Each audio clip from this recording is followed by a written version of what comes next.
这人的眉眼看起来好像小时候的云哥，也不知道云哥如今怎么样了。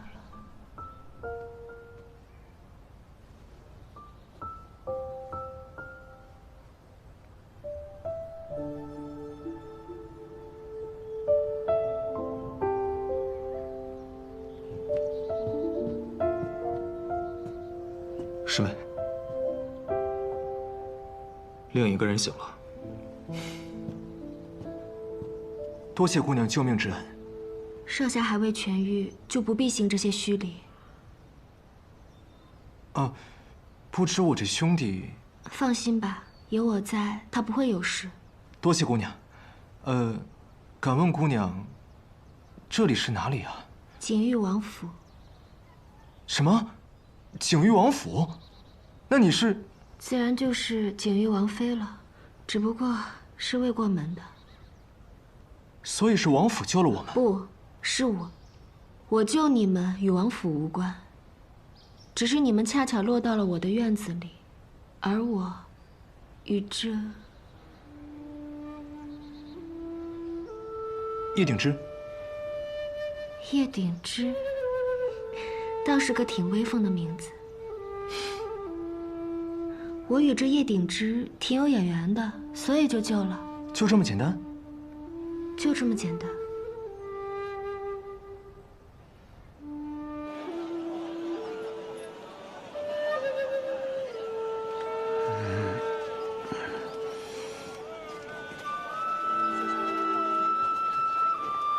师傅，师傅，来了什么？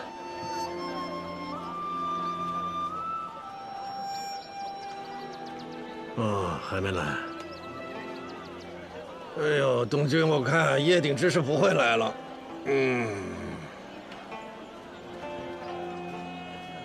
不可能啊！要不再等等，他一定会来的。不是，你们这都等一天了，已经。该不会出什么事了吧？东君，这个拜师啊，除了讲究资质、讲究运气，你知道最重要的是什么吗？是缘分。看来今天我只能收你一个徒弟了。不行，我要去找他。哎，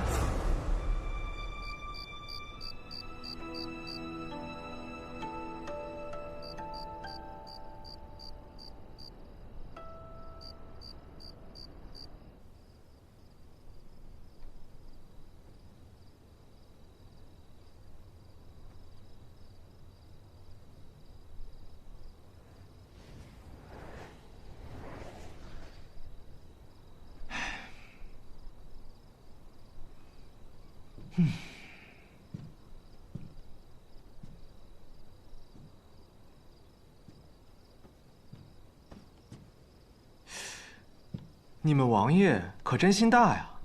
这偌大的别院，他也不来，只有王妃和王妃的师兄。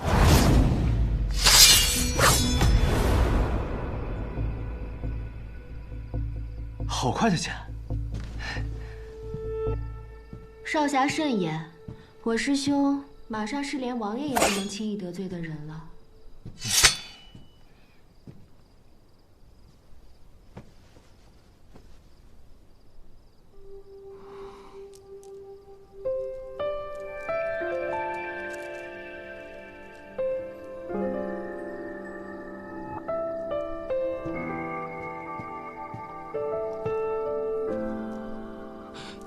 师妹，师兄，你放心，我有数。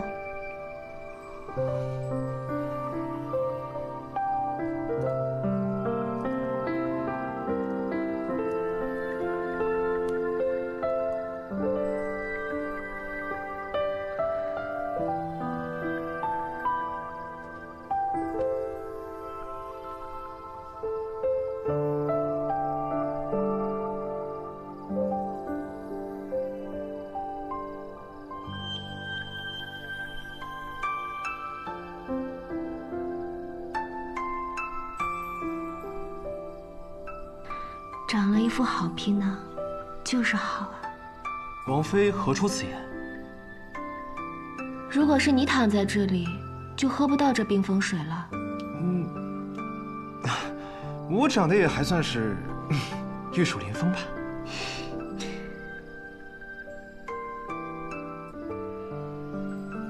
可差远了。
没事。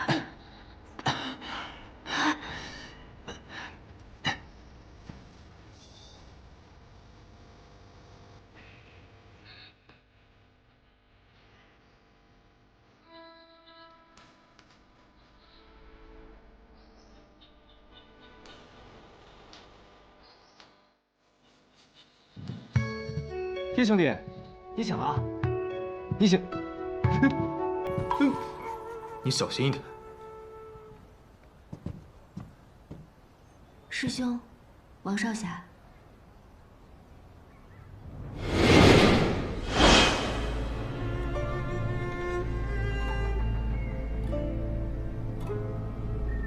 这位是洛清扬，是影宗大弟子洛清扬。我们曾经见过。他是洛清扬，那他，云哥在这里。他是我去。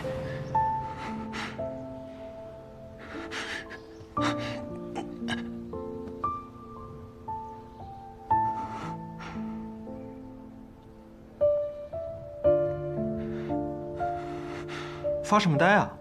哦，对了，这位是我们的救命恩人，景玉王妃。不要叫王妃，我还未过门，就不是王妃。王少侠，你的伤好了吗？多亏王妃和洛兄及时相救，没有伤及内力，现在已无大碍了。那，外面没有高人在追捕了吧？怎么可能啊！皇帝陛下可是给我望城山御赐过至清牌匾，从来都是清清白白的，走到哪儿都是上宾以待。那晚只是个意外，意外。那么，你为什么还不走呢？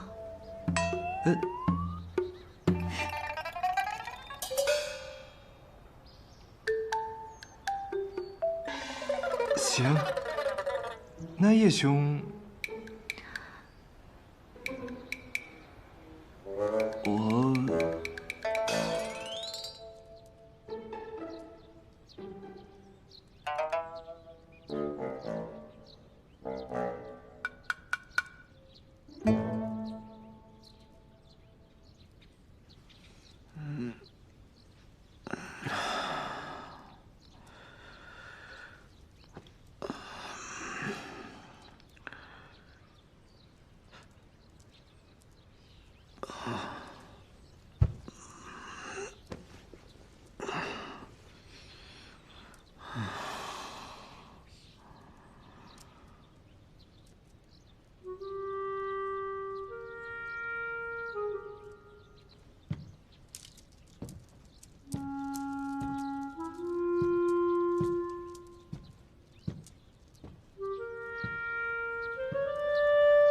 你醒啦？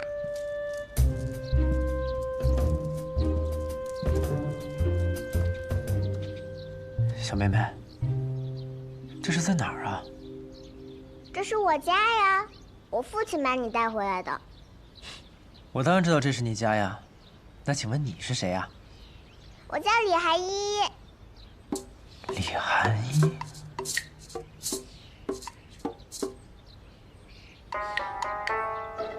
哦，我明白了。原来你是李先生的女儿。这老头到底多大岁数啊？女儿居然这么小。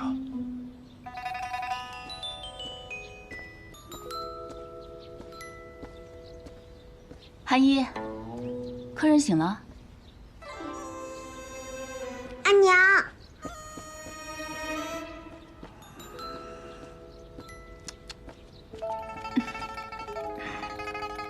罪过呀，罪过。阿娘，这个叔叔好奇怪，是不是脑子不好呀？跟我阿爹一样气人。乖，可不能这样说叔叔。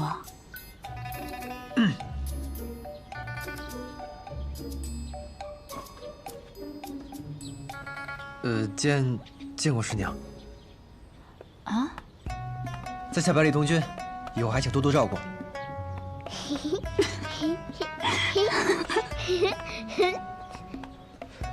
哎呀，我怎么都不知道我什么时候收了一个徒弟呀？这是我内人，这是我小女，这是我家，你个傻子，管谁喊师娘呢？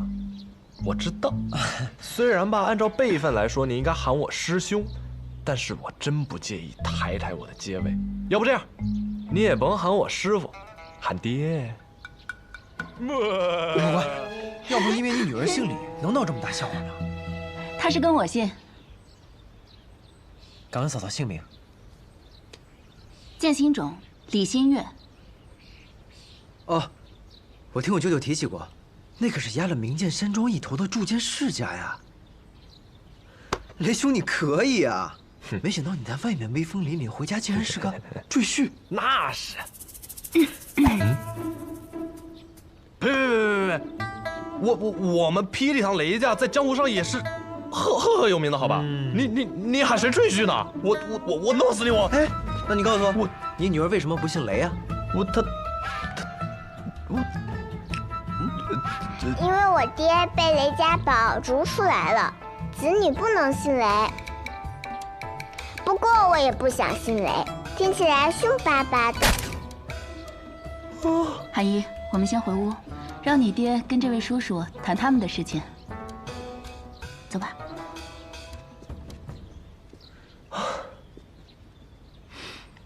行吧，既然你也醒了，师兄，带你去见见师傅吧。哎，等等，叶鼎之去哪儿了？他回来了吗？不行，我得去找他。去什么去啊？别去了。王师兄，你回来了。叶鼎之呢？难道他先入学堂了？他呀，他现在在天启城中最安全的地方养伤，美人在侧，浓情蜜意的，你就别管他了。什么意思呀？那么你为什么还不走呢？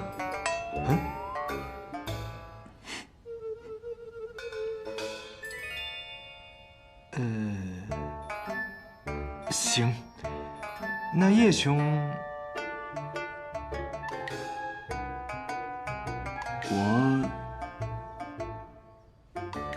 我先不走。王兄，麻烦你替我转告那小子，让他好好跟李先生学艺，我等着他名扬天下的那天。就这？他就说了这些？对啊。王兄弟，那位姑娘救你们的事儿，除了你们之外，还有人知道吗？除了我们之外，就还有那天追杀我们的神秘人知道。除了你们之外，谁也别说。毕竟，这朝堂之事错综复杂。既然那位姑娘说了，救你们是她的个人行为，那景云王应该不知道。放心吧，我还是有分寸的。哦，对了，那天我听那个紫衣人说，叶鼎师也是什么剑圣五脉，要招他去哪儿？这样看来，景玉王妃那边确实是对他而言最安全的地方。到底什么才是天生五脉呀？这个问题，师傅应该知道答案。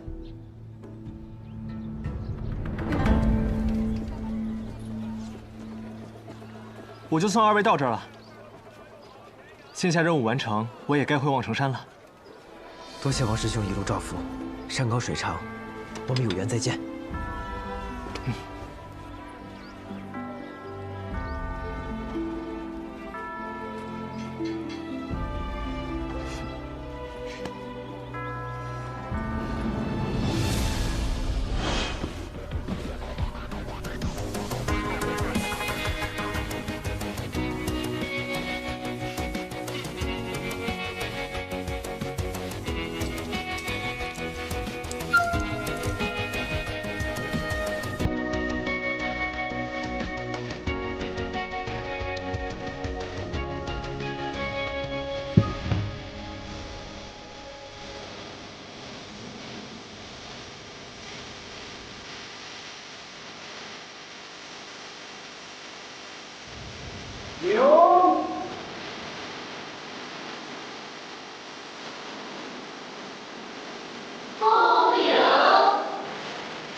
百里师叔，您先请吧。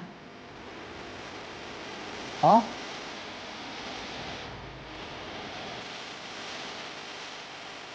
嗯？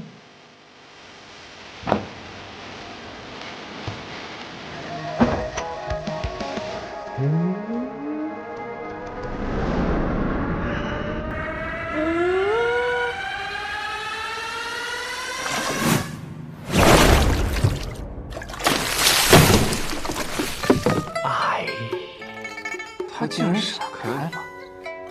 哎呀，失策了！哎呀，我用这个方法整到他诸位师兄，却没想到这个小子居然跟我年轻的时候一样啊，都不是什么好孩子。嘿。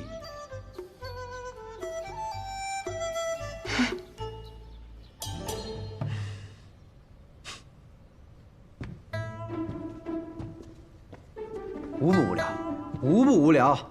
堂堂学堂拜师礼，还用我玩剩下的招？我可是钱东城小霸王，下次能不能换点新鲜的？好了，虽然我们的开场有些遗憾，但是我们言归正传，开始学堂拜师礼。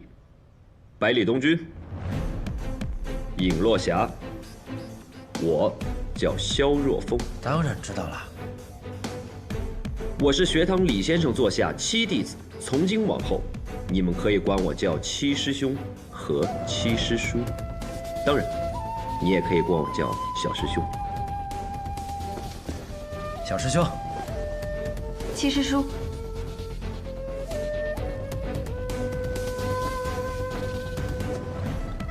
学堂，李先生坐下。六弟子，洛轩。六师兄，六师叔，学堂李先生坐下。四弟子，莫六月，小黑。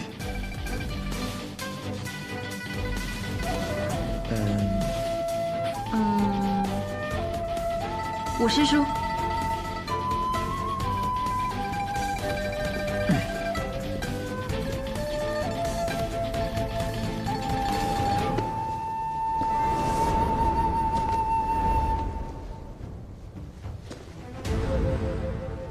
师父。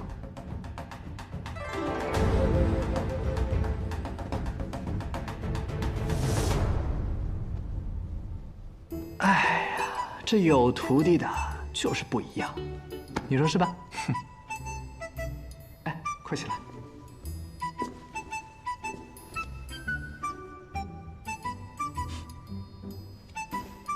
墨尘师兄，柳月师兄。哟，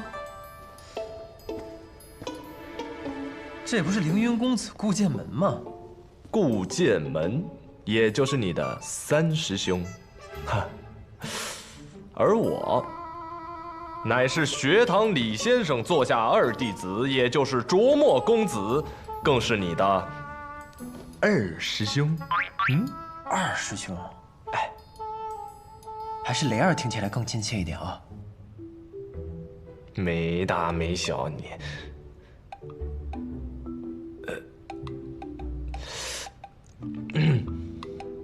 叫一个，给你个面子。哎，二师兄，二师叔啊，师弟好，师侄儿好，哎，大师兄呢？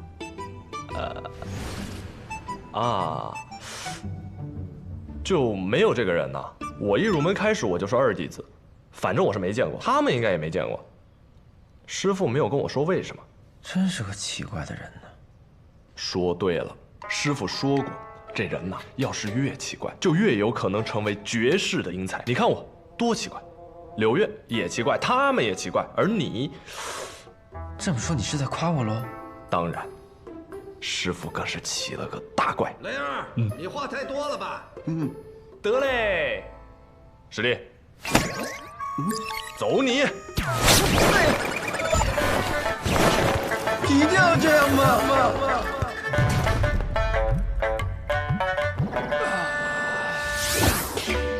这份大礼我可受不起啊！这是拜师，又不是拜堂。师傅，董爸，从今日起，你就是我的小徒弟了。啊，师傅在上，受徒儿一拜。很好。嘿嘿嘿。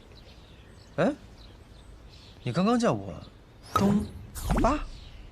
雷尔剑三柳四，黑五炫六风七到你这儿，可不就是东巴了吗？我说师傅，你真的好无聊。是啊。是因为我实在活得太久了，好多事都因此变得无趣，所以只好自己给自己找点乐子了。那你到底活了多久啊？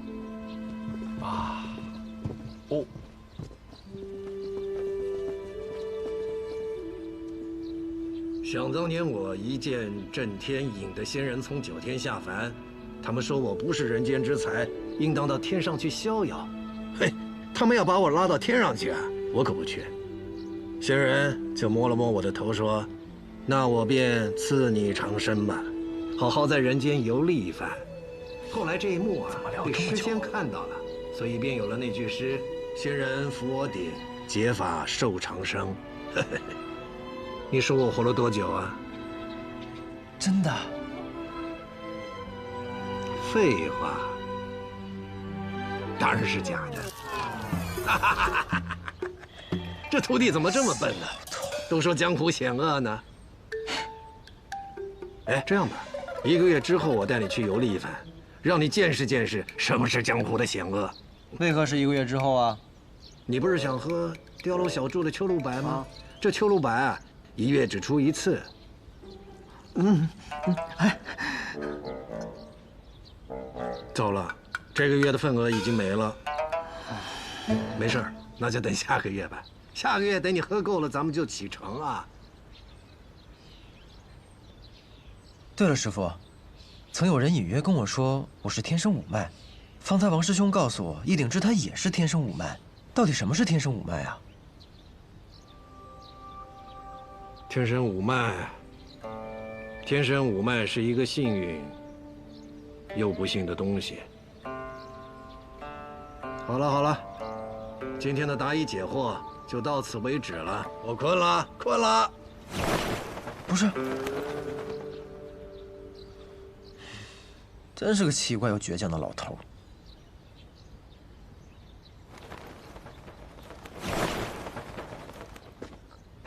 来，告诉我，师傅究竟给你取的什么样的名字？师傅会给你取什么样的名字呢？我觉得你应该叫做百里八。但是莫小黑说师傅那么懒，他只可能取2个字的名字，他觉得你应该叫做李八。所以你到底叫什么呢？东八。咦，哼。哎，对了，师兄们，师傅跟我说他活得可久了，这老头到底活了多少岁啊？其实我们也不知道，去年吧，他刚过完他的80大寿，今年刚过完70大寿，明年估摸着也该过100岁宴了。他老人家就这样，出门就一张嘴，张口就来，甭理他。哼，东八，雷二，东八，雷二，东八二，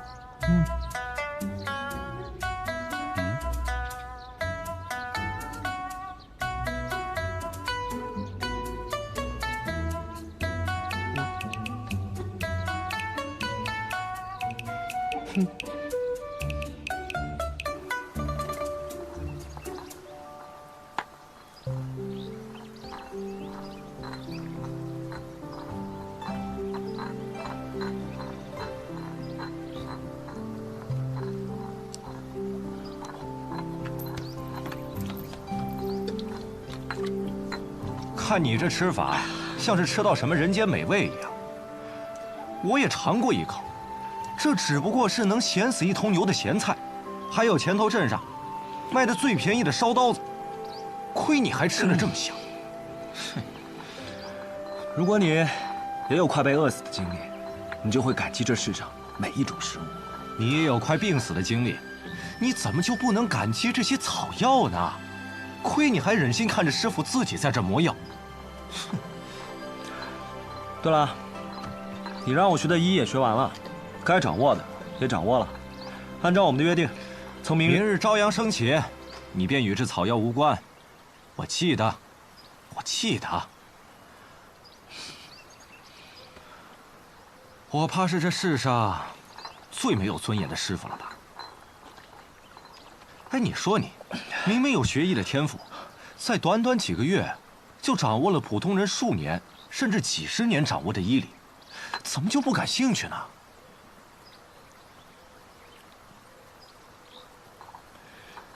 你在这山谷里住了多久？我12岁来到药王谷，如今也有26年了吧？这么久，你会感到孤独吗？这山谷这么僻静，都没有人来，就算是有人来，也都是像我这样的将死之人。我觉得，你这么好的医术，应该到外面才是。有些人想名扬天下，成就一番功业，也有人想安安静静的一个人待着。这世上每天有多少人死去，又有多少人出生，都是命运使然。即便我出去了，又能救多少人？要是有人能像你一样走到这药王谷，便与我有缘。不管出身，不论目的，我都会救。那你打算以后每天都这样，重复循环？在你看来，每天都是重复的，可在我看来，每天都是不一样的。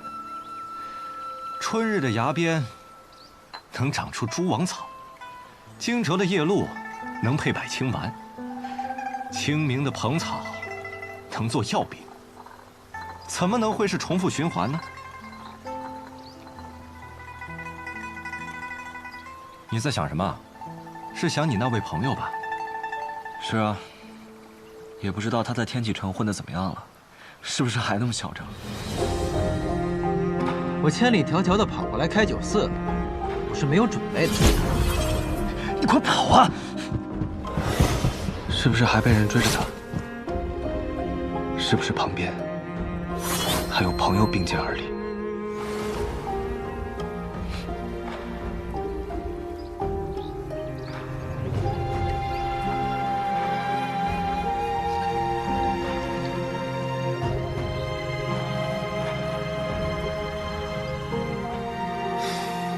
其实，总有一日，我也会离开这药王谷，去看看那外面的山川河海，走走这人间天地。什么时候？在我找到真正的传人，你师弟的时候。那不好意思了，逆图我就不陪你的了。我今晚把药捣成丸子，放到你的行囊里。每日午饭后，你记得要吃上一粒，一共100粒。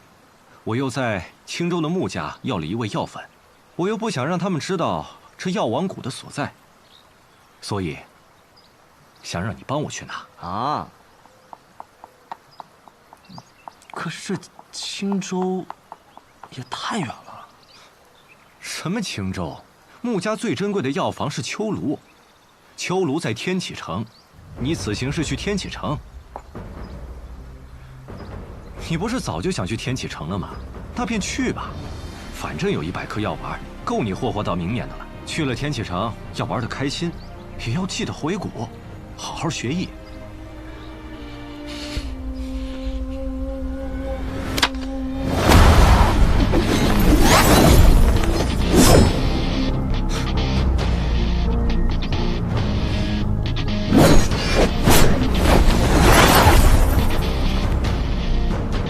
还没磨好呢，要不要这么心急？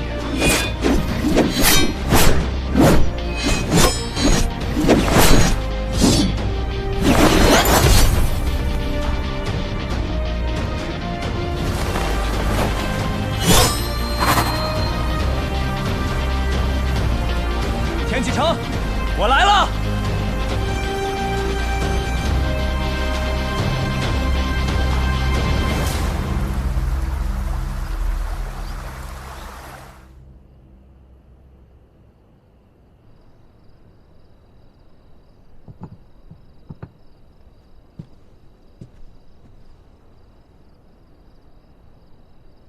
这一道叫笼中鸟，这一碟叫江湖远。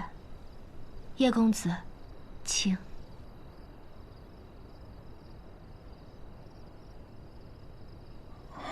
洛兄不吃吗？我师兄他平日苦修，只喝淡茶，吃粗食，就不管他了。那王妃特意做这2道菜给在下，是想说什么？都说了不要叫我王妃，我不想做这所谓的王妃。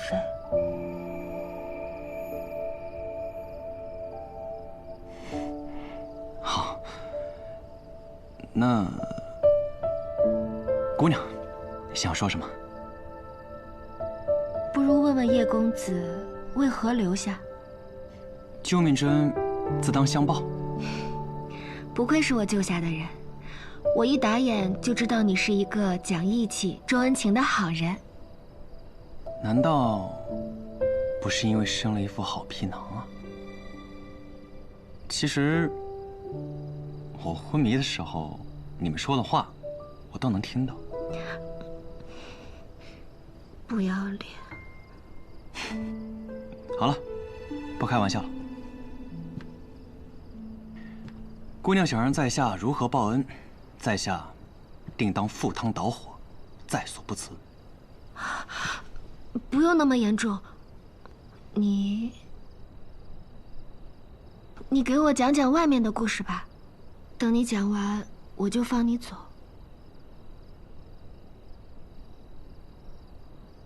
我很久没有离开这里了。平时虽然师兄在，但师兄又是个话少的，所以我连个说话的人也没有。就像这道笼中鸟，虽身处囚笼，却偏偏向往外面的天地。他如今过得竟这样不开心。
叶子露头发上了，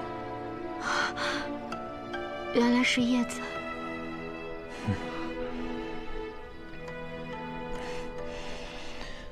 我叶鼎之虽然武功还不是天下一等，若说文采，那也算是差强人意。可若论去过的地方，姑娘怕是找遍整个天启城，也找不到如我这般的了。哦，那你都去过哪里？我先是去了西域32佛国。哦，那边有一座很有意思的城，是座空城，名叫木梁。13岁的时候，同我师父去了南绝，一边走一边练武。最南去过沐风之海，后边呢，我就去了北边，去了北蛮最北面的城市碎叶。我听说北蛮的人都很凶悍的，他们只要谁赢了谁，就能抢走他的帐篷，还有老婆，直到下一个人来抢。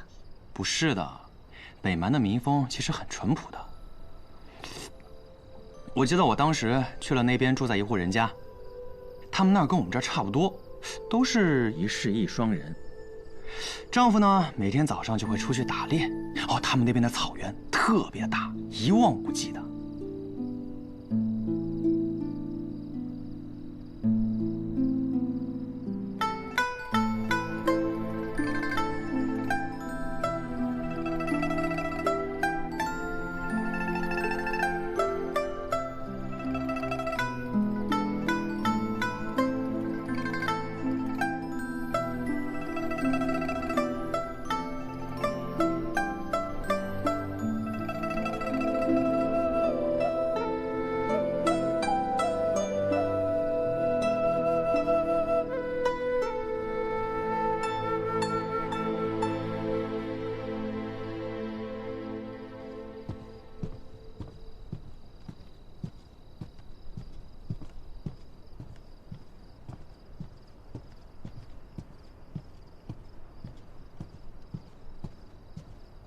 师妹，师兄，你是想要借叶鼎之之力逃出去？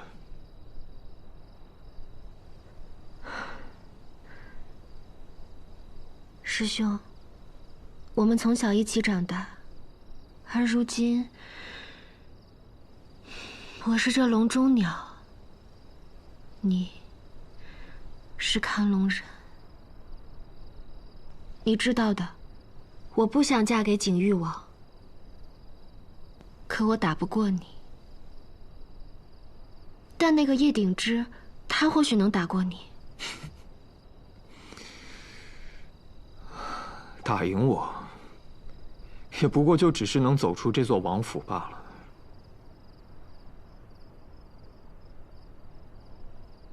可你利用了叶定之，若是被他知道了，利用了。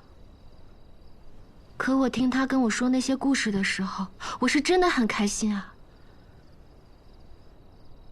而且他的身上有一种很熟悉的感觉。他也姓叶。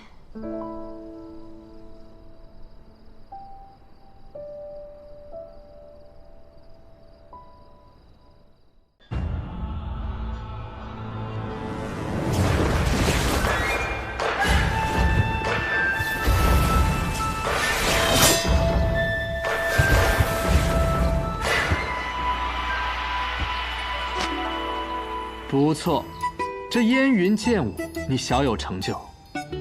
想当年我年轻的时候，练的也是这袖剑。看到你如今这般模样，就想到我年轻的时候啊。师傅现在也很是年轻啊，还是那般的出尘绝世。像我们这般风采的人，就得习得最美的武功，然后每次登场的时候都必须风华绝代。像师傅那样，美男抬轿，童子开路，轻纱垂落，容貌半遮。这是现在，以前年轻的时候啊，身上比较拮据，这坐不起轿子，也没有书童。那师傅之前是怎么登场的？那你看好了。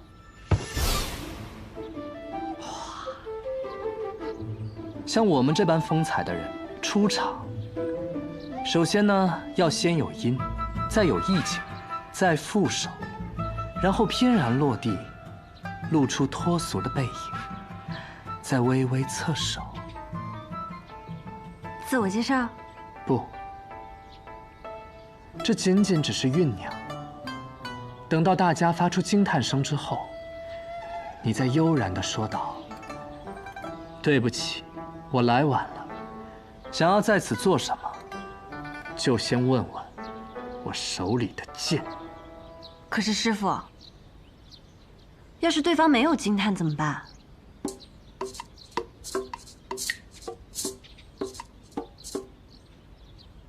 那就等着，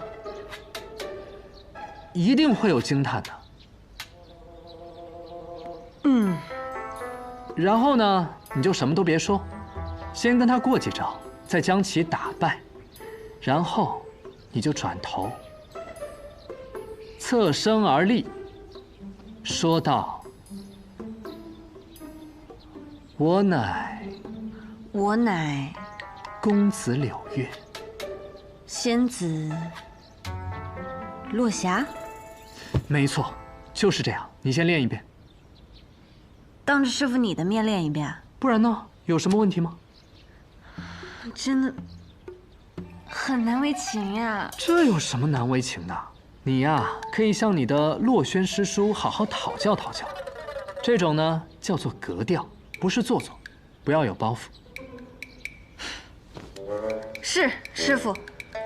行，为师呢就先走了，你先练着。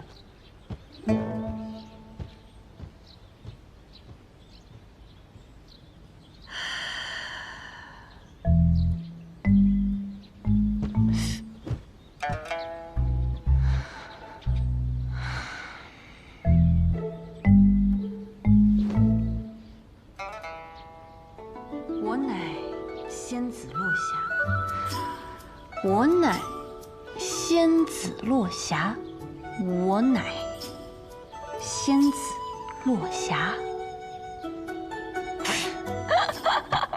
这也太丢人了吧！我怎么还真练起来了？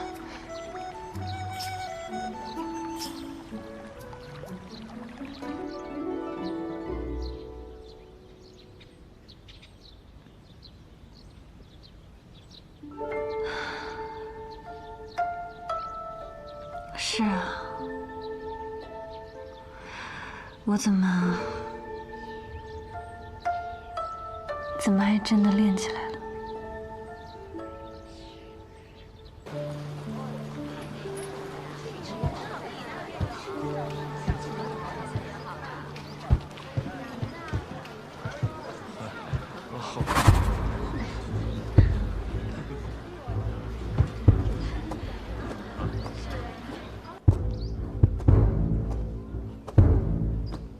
小姐，小姐已经成为学堂弟子了，怎么还记得我们天外天？那日我没按计划行事，你对我有气也是应该的。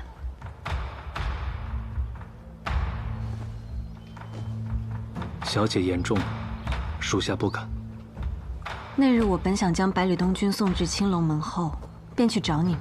可我没有料到，柳月公子将我留了下来。今日我寻得契机，便立刻来找你们了。可是，那日小姐为何没有将百里东君带到雨季在的那条路呢？那日百里东君几经劫杀，心弦已经到了极度紧绷的境地。若是真的走上了那条路，遇到了雨季，即便不敌被我们带走，以他的性格，别说是修炼训练功，怕是会直接找机会与我们玉石俱焚。此是其一。其二，我在想，复国之事，当真只有这一条路吗？什么意思？不是，我也没有更好的计划，日后再说吧。齐轩，我得走了，我会继续观察百里东君。等我做了决定，便同你们联系。雨季那边，也烦你帮我解释。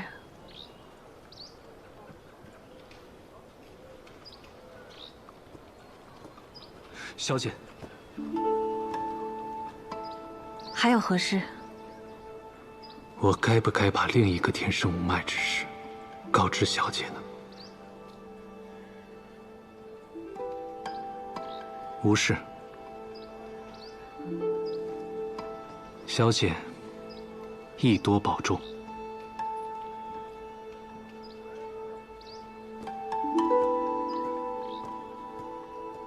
复国之事，当真只有这一条路吗？小姐，你究竟想做什么呢？徒儿，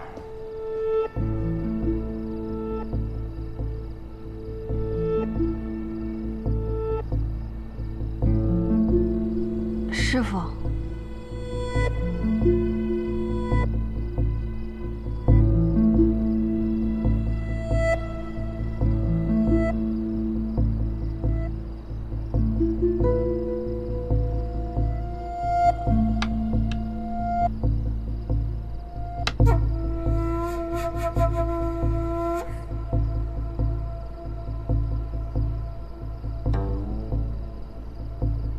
行了，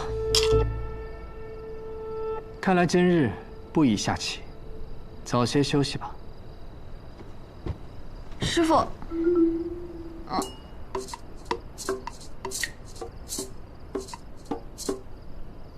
你是不是以为我要问你去哪儿？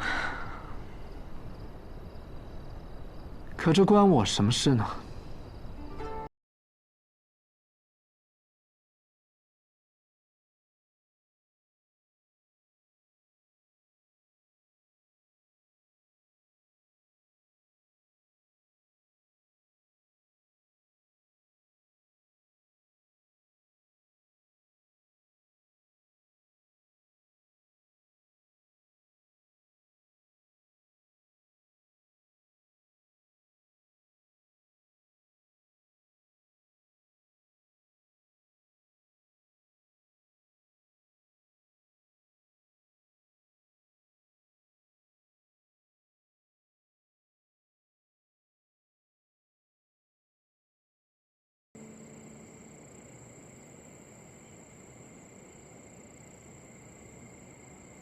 云哥哥，这个送给你。这是什么？我娘亲开始教我女工了，这是我绣的第一只荷包。文娟绣的太好看了，我好喜欢。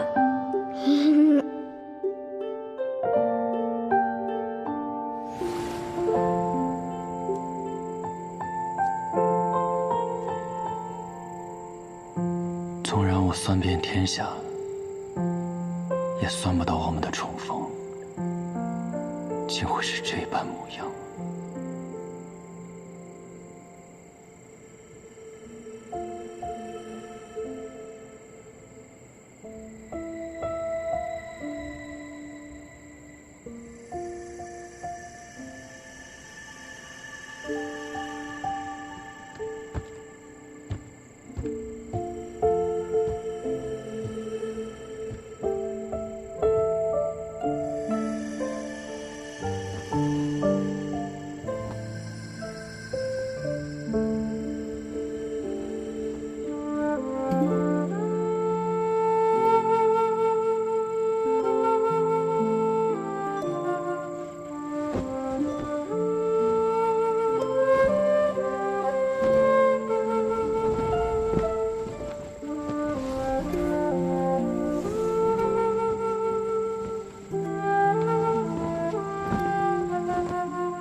你给我讲讲外面的故事吧，等你讲完，我就放你走。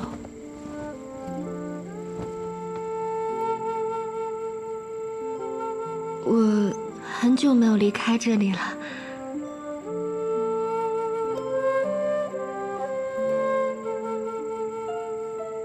就像这道笼中鸟，虽身处囚笼，却偏偏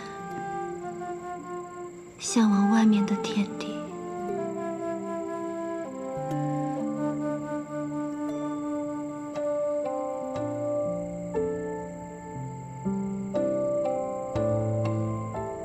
我若说想带他出去，也不知道他肯不肯。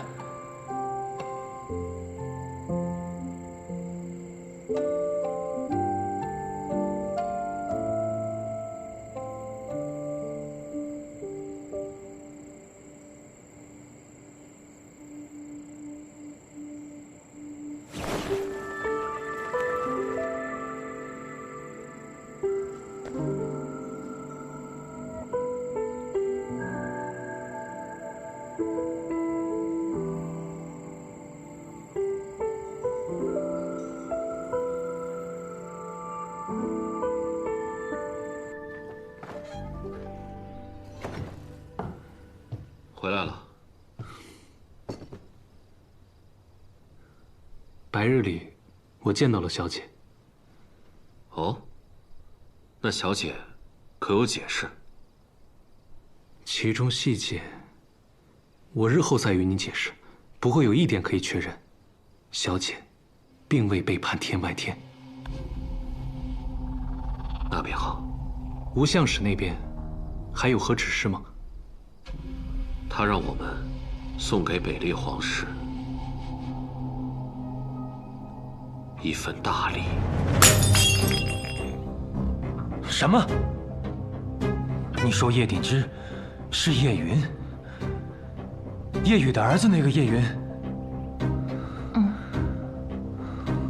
怪不得他说他不要玉玺，怪不得他说他要的东西，本王一定能给他。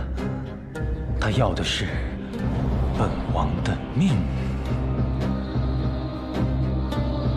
备马，快备马！本王要进宫。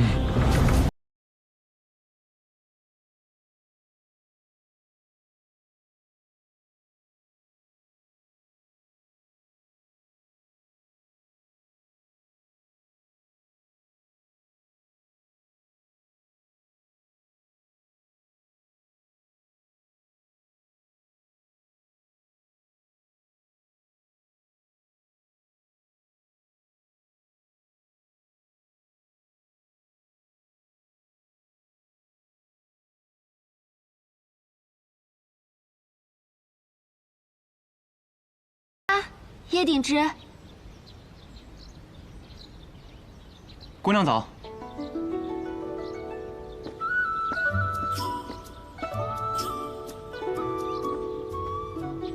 上次的故事还没讲完呢。那今天是讲佛国？好啊。那姑娘等一等，我去洗把脸。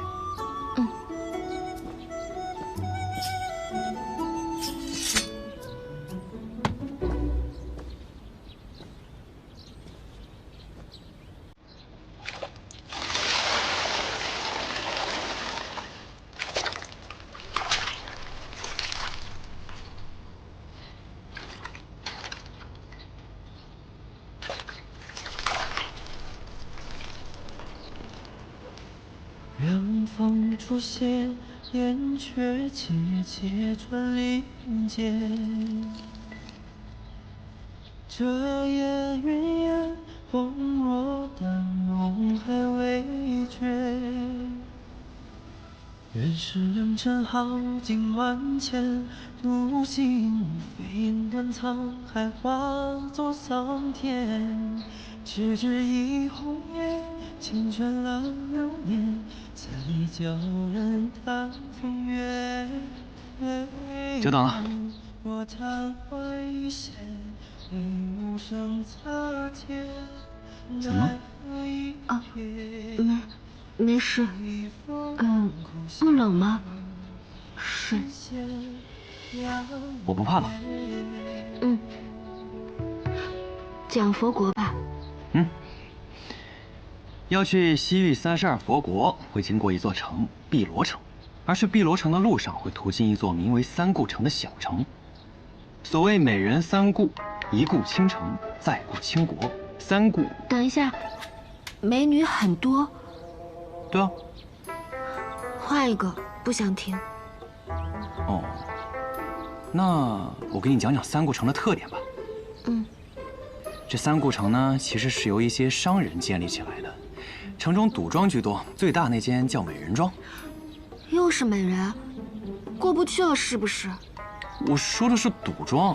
那赌庄为什么会是美人庄？因为美人很多啊。这负责最大赌庄的呢，就是一个花魁娘子，以天女为名。连花魁娘子都出来了。不说这个了，我也是听别人说的，我没去过美人庄。穿过三顾城，就到了碧罗城。这碧罗城里有一个特别大的寺，叫九龙寺。小挂件儿，小玩意儿。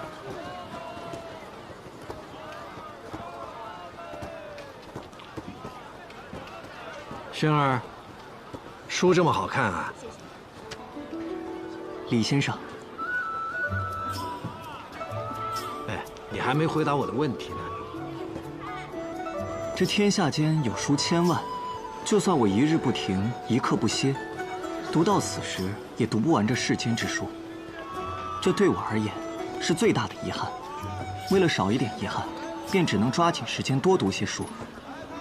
唉，有些人啊，读书读成了书呆子，但如果读的书多到连100个书呆子加起来都比不上的话，或许就能成为儒仙了。小子，你说你这师傅哪里比得上我？要武功不会武功，要名气没有名气，你还不如跟着我呢。这样吧，我给你破个例。我虽然已经收了关门弟子，但你仍然可以变成我的关门弟子，还多了一个字呢，如何？不要。你读的书没我师傅多。谁说的？我的年纪至少比他大2倍，我走过的桥比他走过的路要多多了，我看过的书自然也比他20年前看过的还要多那么一点吧。我武功比他强啊。武功，从书上学就行了。哎，你呀，大概是这天底下唯一一个拒绝做我徒弟的人。先生此言差矣。你去问那田间的庄稼汉、青楼的花魁女，亦或是握千金的富家翁，想必都不愿意做先生的弟子。每个人都有自己的生活，不是每个人都想要见证天下。哎，行了，我说不过你。哎，你此行的东西没忘了带吧？先生放心，不敢忘。正好正好。哎，走，先生给你接接风去。走。嘿嘿。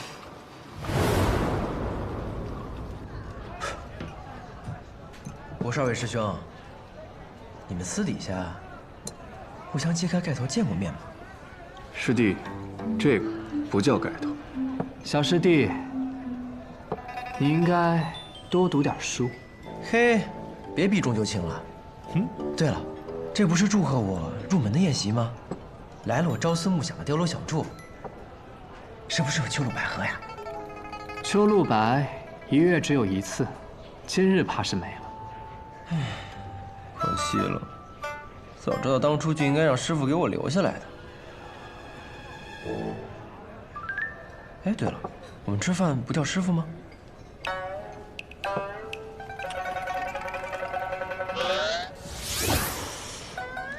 哼，小师弟，一般情况下来说，在这种场合不能叫的。什么场合？为何呀？啊，知道的越少，对你越好。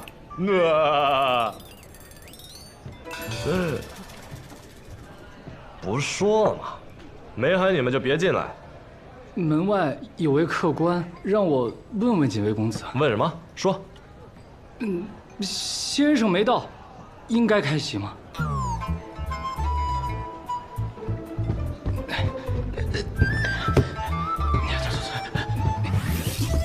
好。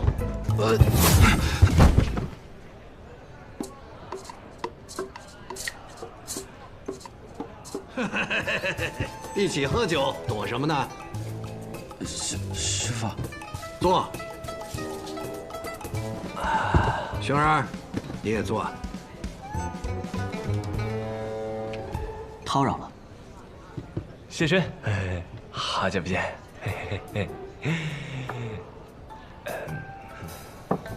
雷二，这位是？没大没小，你猜呗。还真以为我不知道啊！既然你们都认识他，他要是师傅带来的人，那北篱八公子里面，除了素未谋面的无名师兄，还有远在西南道的顾三师兄，那就只剩下清香公子了。聪明啊，小东吧。师傅好久没有跟你们一块喝酒了啊！这么大手笔，应该是老七请的客吧？你们这位新来的小师弟小东巴初入师门，是应当好好庆祝庆祝。你们说吧，想怎么喝，为师奉陪。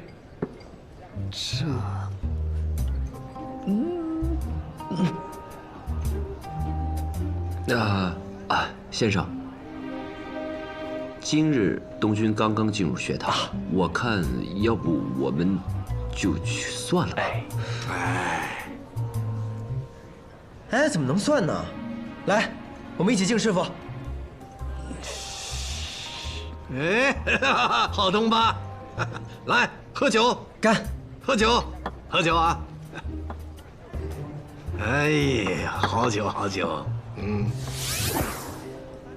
老七，我跟你说，一个男人在家最重要就是地位。李新月带我去百花楼的时候，他都会帮我结账。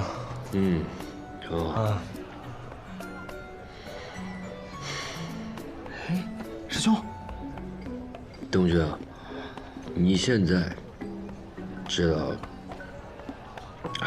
我们为什么不叫李先生了吧？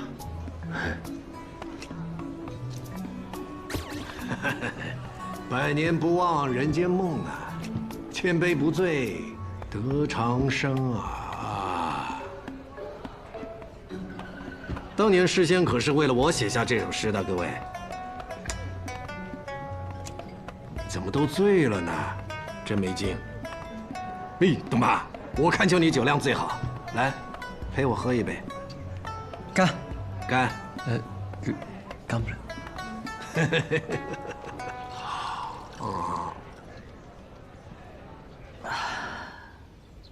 离开九龙寺呢，就到了佛国。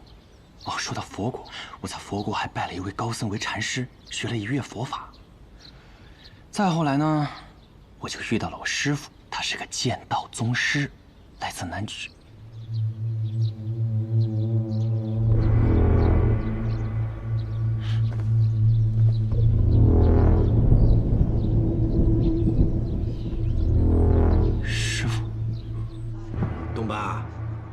你初入师门，为师为你准备了一份礼物。真的假的？还有礼物？当然是真的。为师可是从不说谎的李先生。星儿，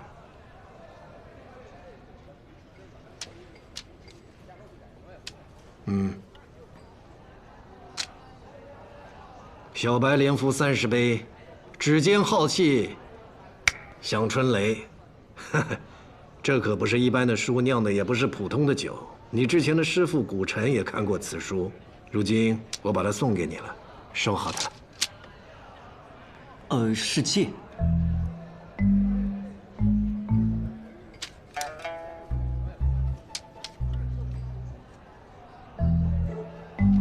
多谢师傅，多谢清香公子。酒喝完了，该打一架了。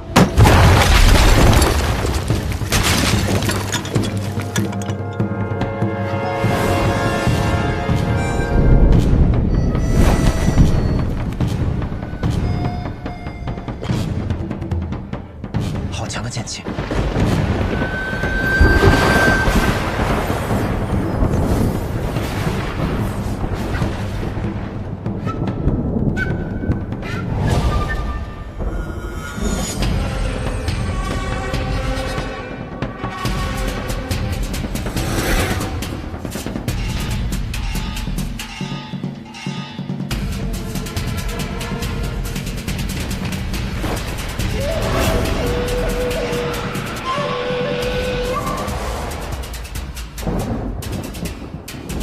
你们瞧瞧，比宣六还要做作的人终于登场了，闹这么大动静，生怕别人不知道他是谁似的。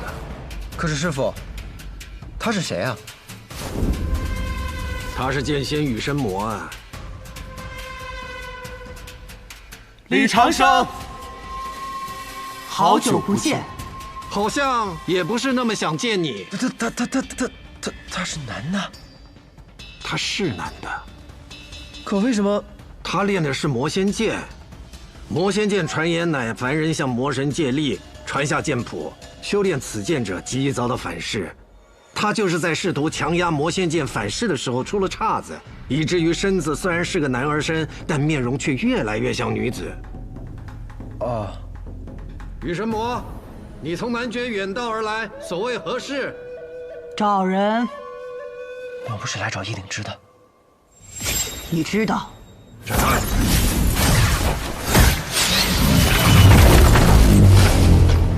哎，你凭什么打人啊？他在哪里？什么他呀？他是谁啊？别装傻，叶鼎之，他在哪里？你是谁啊？我凭什么告诉你啊？我是他师父。你说是就是啊，他还来参加学堂大考，拜我师父为师父呢。哼，荒谬！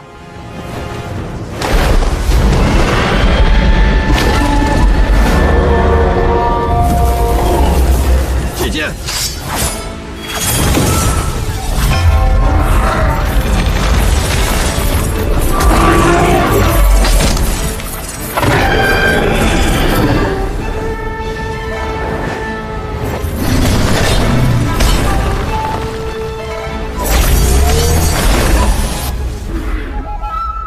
这是怎么回事？这就是剑仙之间的对决啊，不是一招一式，而是决人间之华彩，引天地之共鸣。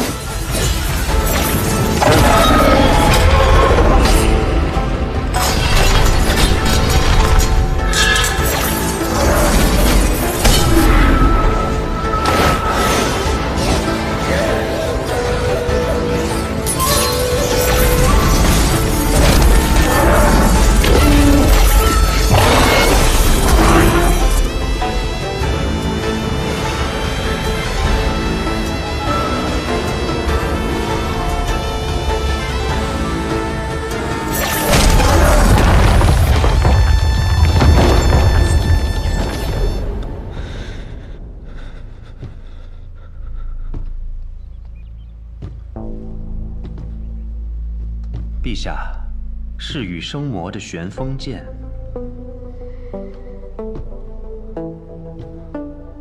父皇，羽生魔他一定一定是来找那个叶云的。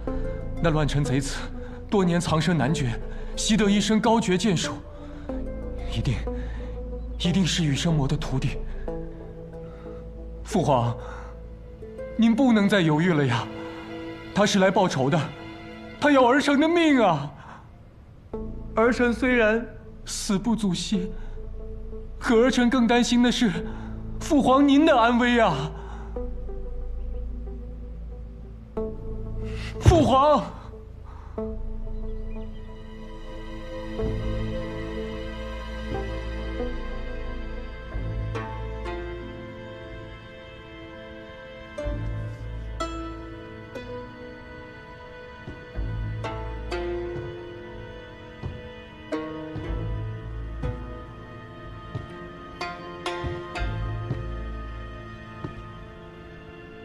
发布通缉令，全城搜捕叶鼎之。遵旨。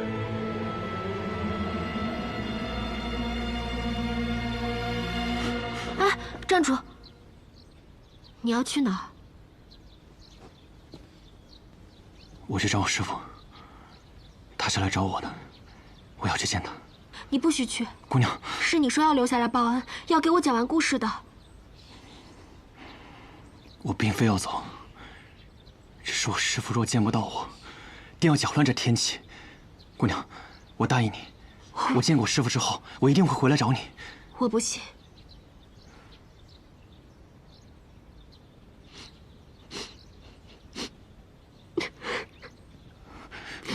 姑娘，姑娘，你别哭了，我真的。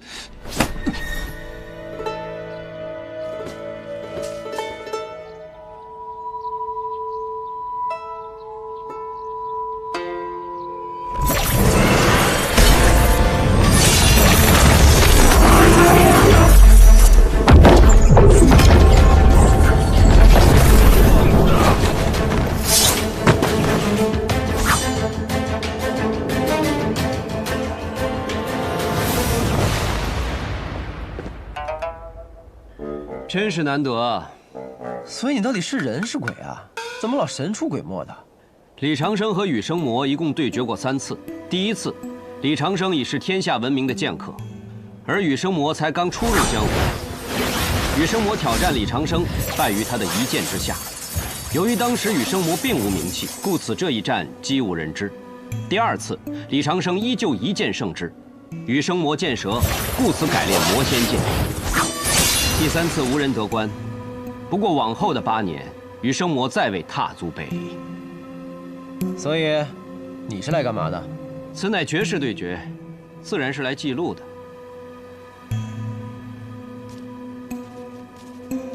李长生，这一战，你必输。上一次你也是这么说的。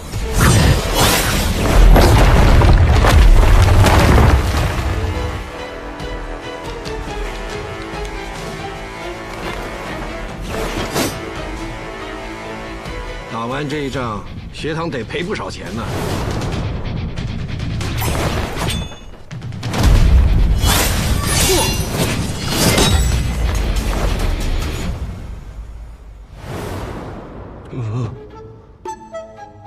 谁啊？这么着？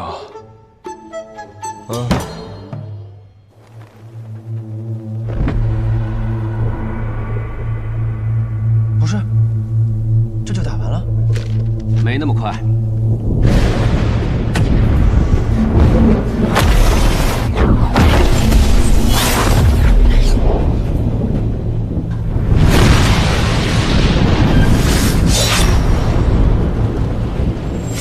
同犯异色，这是走火入魔了。我在一本书上看到过这种说法。的确是走火入魔了，不过不是普通人练功的走火入魔。羽生魔自愿入魔，以身入魔，得成无上剑法。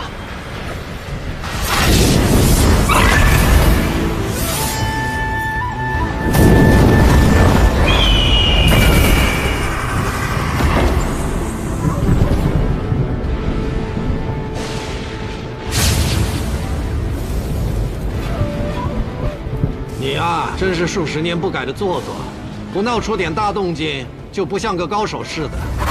剑落。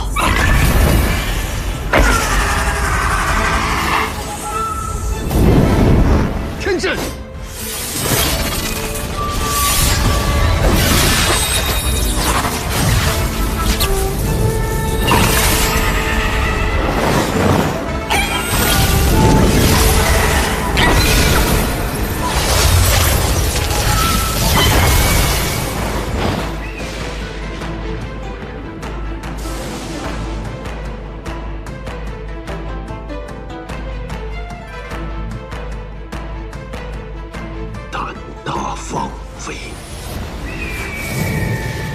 这就是传说中的天打雷劈。你这个成语用的可真是不好。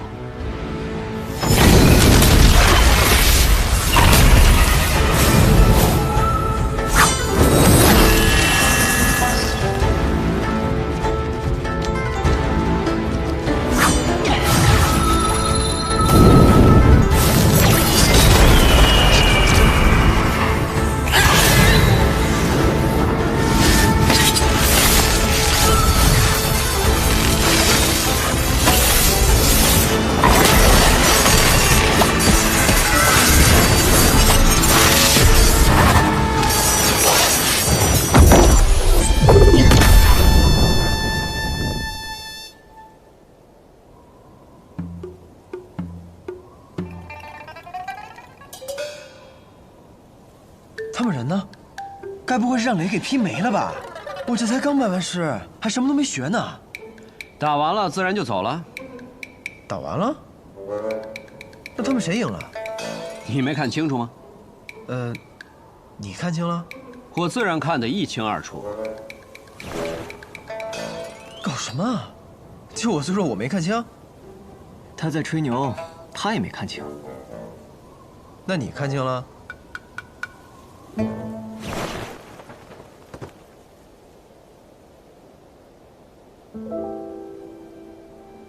果然是天下第一。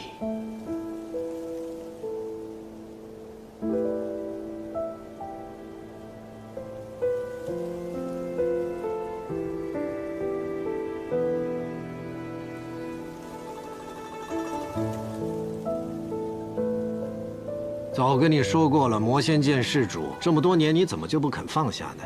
赢我就这么重要吗？嗨，其实啊，你只要回去好好休养，再锻炼锻炼身体，熬过几年，等我死了，你再来争这个天下第一，不是更容易吗？谁都不知道你活了多久，我怕是等不到那天了。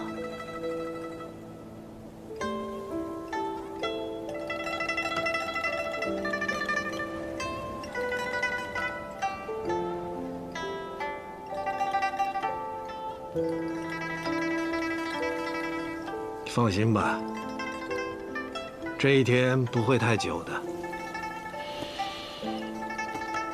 我知道，我打不过你，但听闻云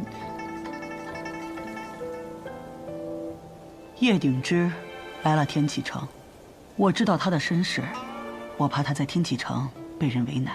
嘿，没想到啊，你这个冷心冷情的羽神魔，对自己的徒弟感情还是很深的。 你且离去3日之后啊，我定会让你那徒弟安然无恙的回去。有我的承诺，够不够？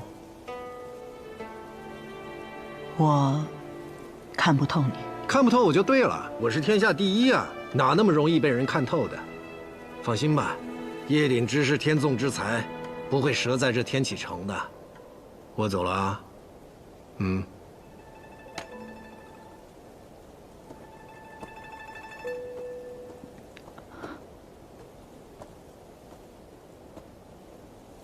哎，你这辈子打不赢我。倘若往后你的徒弟打赢了我的徒弟，也算你赢。哈哈，哈哈哈哈哈！哈哈哈哈哈！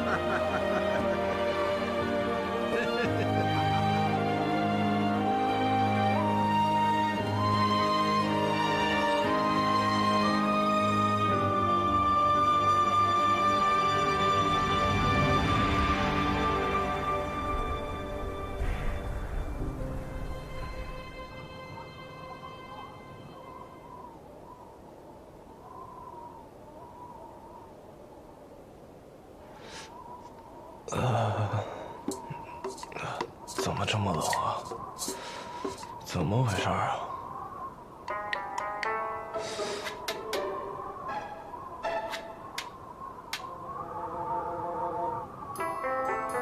这屋顶怎么破这么大一个洞啊？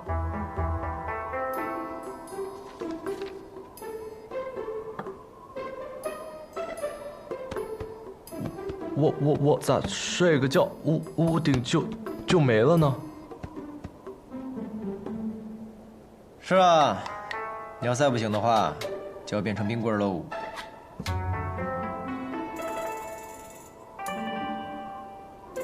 这是怎么回事啊？大概就是我们的师傅跟别人打了一架，在还没打之前就撞了个洞出来，而且这只是里面，你们是没看到外面。现在上面连一块完整的瓦片都看不到。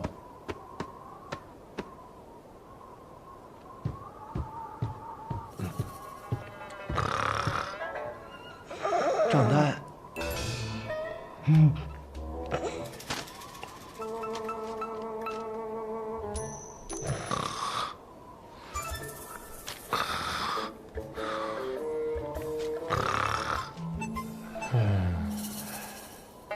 李先生不是只撞出了一个洞吗？为什么整间店的损失都要我们来赔偿？这，对呀，董妈，是谁那么大的胆子啊？敢和师傅打架也就算了，这钱不赔就跑了，咱们得跟他要啊。是啊，但怕是有些困难。此人是剑仙，羽生魔。羽生魔？看来得让老七破费了。行了，拿着这个单子，明日去锦玉王府领银子吧。哎呀，得嘞。师兄，醒醒！师兄，醒醒！都醒醒啊！这要让外人看见，像什么样子？还叫什么八公子啊？这是师傅弄的。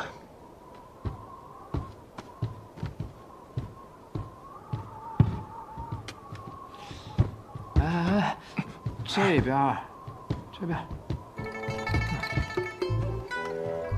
哎，对了，谢玄，忘了告诉你了，这个明年的公子榜啊，就要变成北离九公子。我们几个已经把他的名号都想好了，你听听啊，九公子，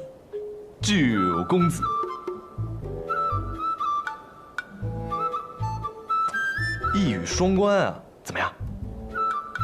凑合。哎，不过你早就醒了，你是在装睡，是怕掌柜的把账单给你？嘘，别说破。我可听到了啊。哼。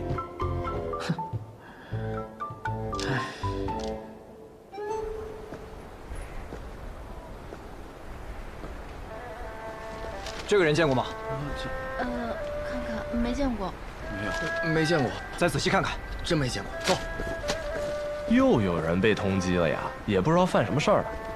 这年头，哎，谢轩，反贼长得还挺眉清目秀。昔日将军府余孽，说不定啊，以前还是个小将军呢。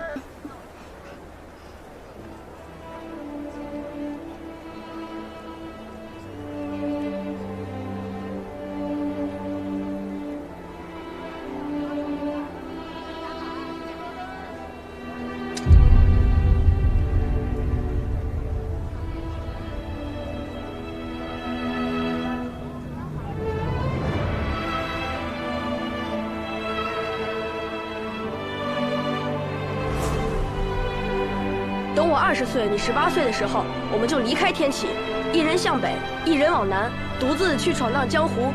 等九剑成仙的时候，便是再见之时。敢问阁下是？百里东君。百里东君，没想到你会的可真多呀。那是因为死过很多次。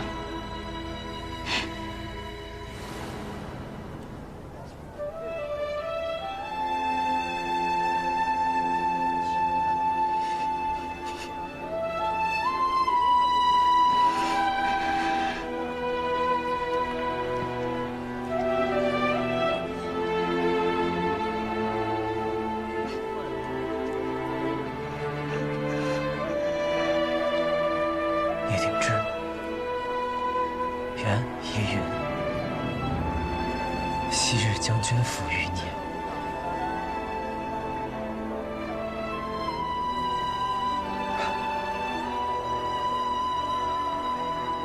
原来，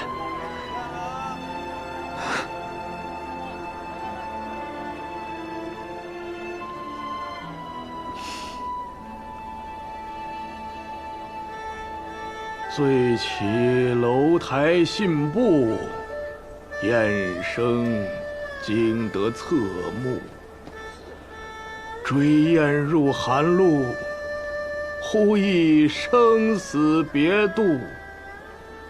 谬误，谬误，回首不见来处。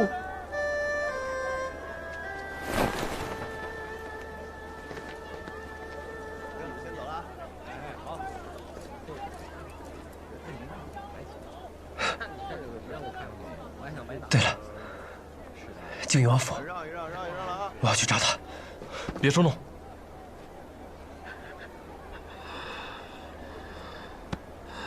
别暴露了他的行踪，他现在可是朝廷钦犯。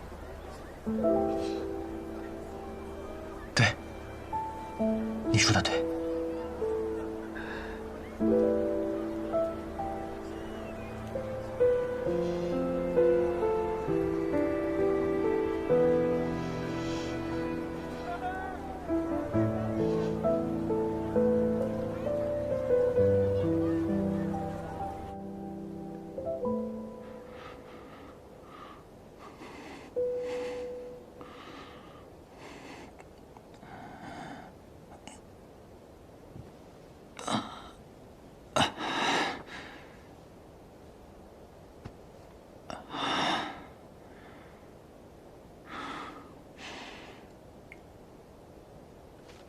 他醒了。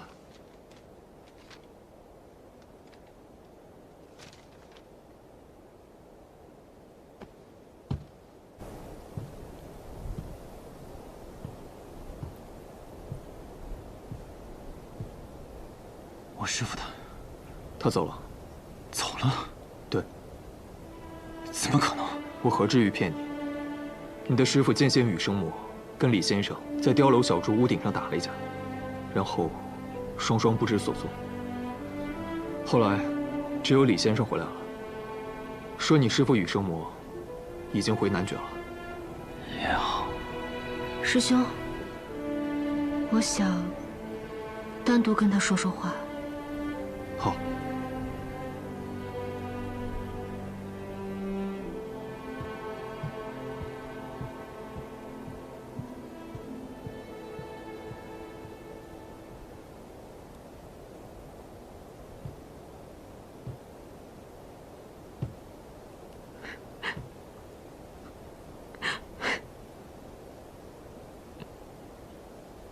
姑娘，还在为今天的事情而生气吗？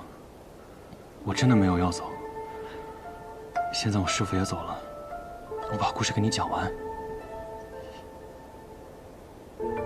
你别难过了。到现在，你还不肯跟我说吗？到现在，你还是叫我姑娘，云哥。什么？我说，到现在你还不肯跟我相认吗？叶云。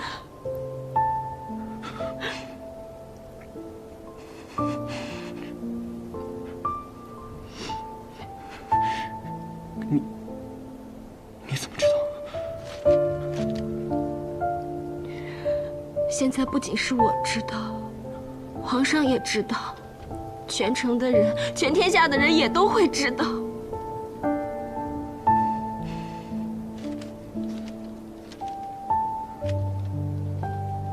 看来，这就是命，逃不出的宿命。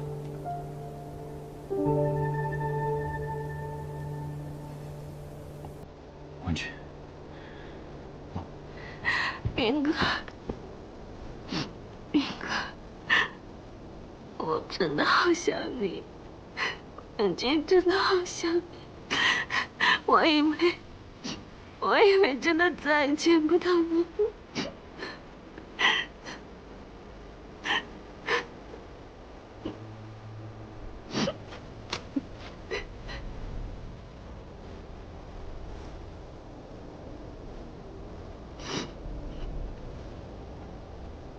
好了好了，不哭了，不哭了。你看，你看呀，我这不是回来了吗？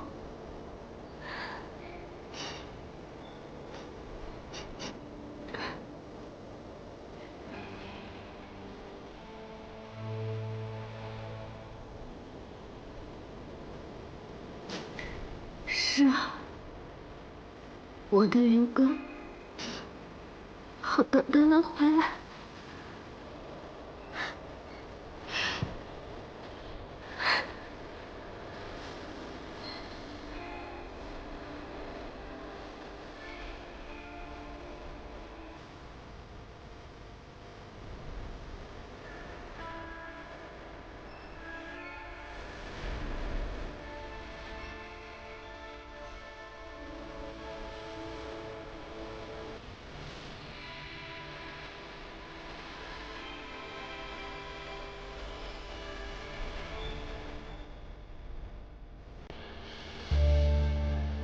原来这才是叶鼎之的真实身份。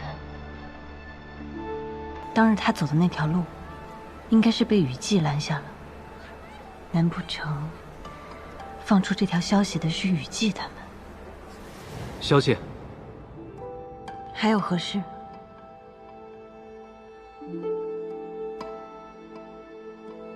无事。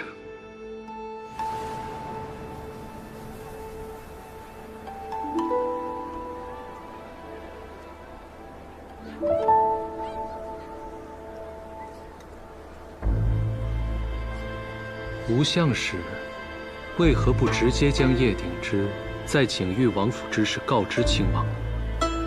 因为吴相使的目的，并不是要让北离抓住叶鼎之。你是说？没错，他要逼叶鼎之离开天启。天启麻烦太多了，只有他离开天启，我们才有可乘之机。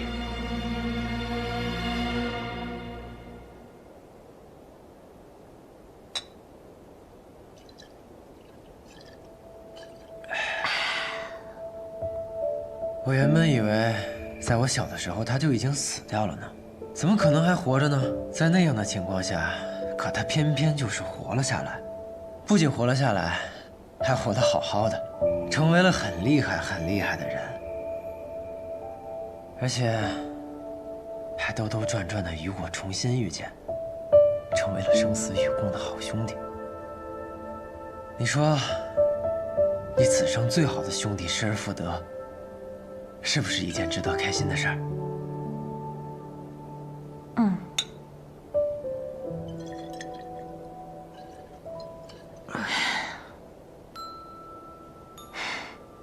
可你才活了多久啊？就知道是此生最好了？是，我知道。从过去到现在到将来，到我变成一抔黄土埋在地底下，他一定都是我此生最好的兄弟。或许之后，我也会遇到其他的朋友，也懂我，也是知己，但都称不得一个最好。那对你而言，什么叫最好？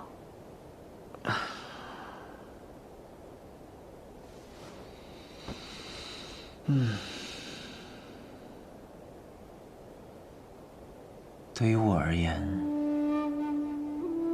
在最对的时间，遇见那个最毕生难忘的人，便是最好。自那以后，天上地下，除了他以外的任何人，都少了那么一点缘分。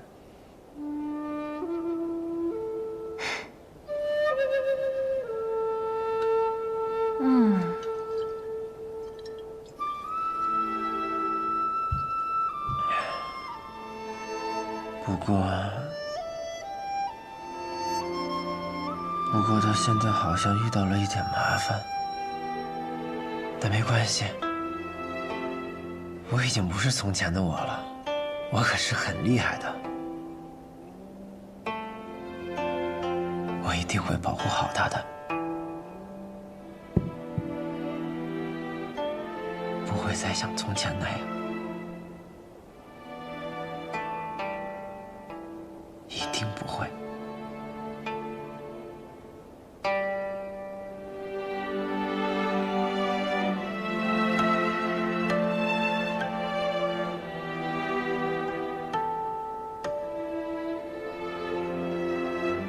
做你最好的朋友，真幸福。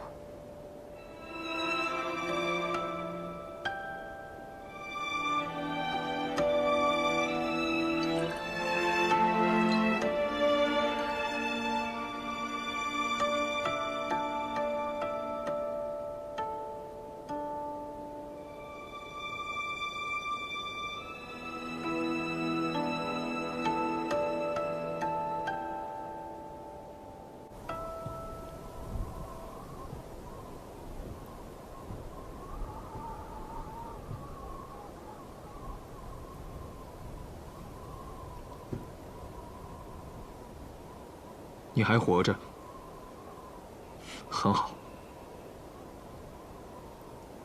罗师兄，文君的。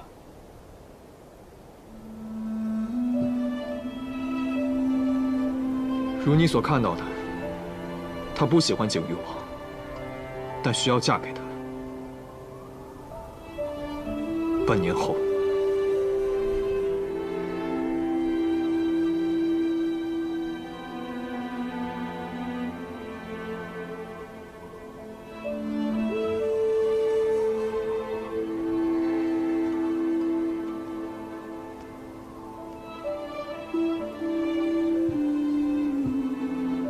叶元，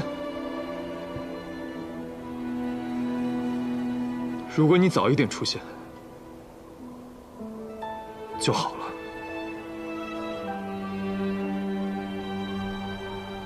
现在也不晚。罗师兄，只要我回来了，就不晚。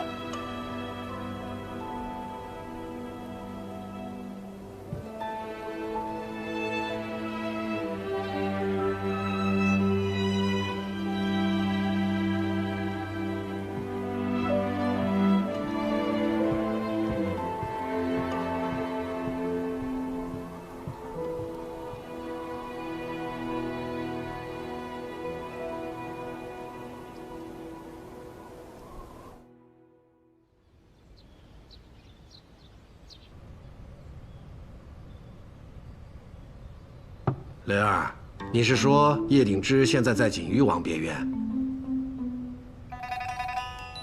师傅，您这是喝多了吧？我昨儿跟您说的很清楚的。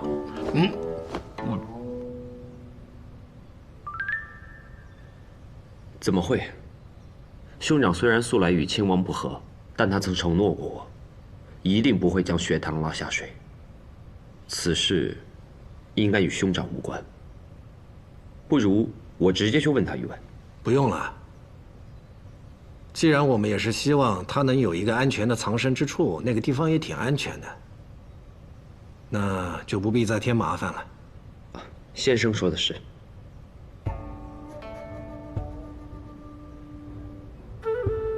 可是，他若一直这样待在那里，却也不太合适。因为据我所知，别院中除了有影宗的骆师兄之外，还有我那还未过门的嫂嫂。放心吧，既然我们都知道他在哪儿，我会把他带走的。这件事你们就不用管了。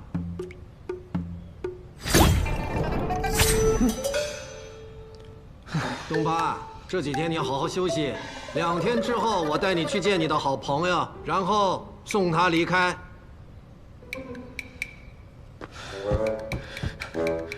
你为何要送他走？我还没来得及和他叙旧呢。叙什么旧啊？你去男爵找他叙旧不就行了吗？现在到处都在抓他呢。你说是他的命重要，还是叙旧重要啊？笨徒弟。那当然是。好吧。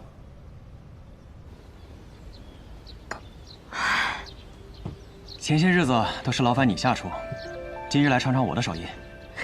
我可有个称号，我知道，草原小食神嘛。你记得？云哥说过的话，我都记得。快尝尝。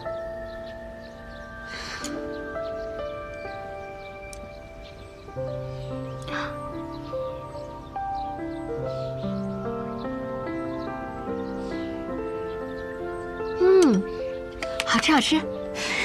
好吃的多吃点。嗯。这里的牛肉不好，草原牦牛肉才是真的好吃呢。可惜我吃不到。想吃就去吃啊，有什么吃不到的？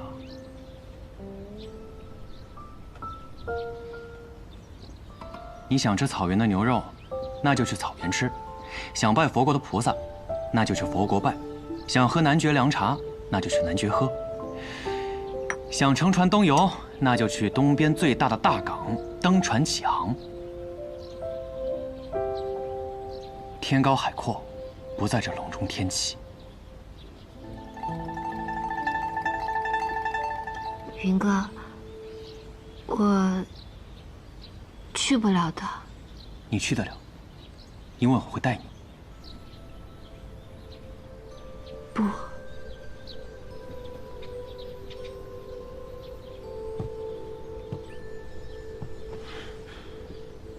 你怎么了，文君？云哥，叶云，你听我说，5年前，我被景玉王看上，从此就被关在这所囚笼当中。那是我和东君还有书信上的往来，我本欲将此事告知他，可是父亲他篡改了我的信件，他骗东君说我因远游离开了天启，我的婚姻成了景玉王和影宗的联姻，他们设下重重防卫看守着我，而师兄就是这第一重门。可我不甘心，我想尽了各种办法，想要逃离这里，直到那天你突然的出现，让我看到了一丝的可能。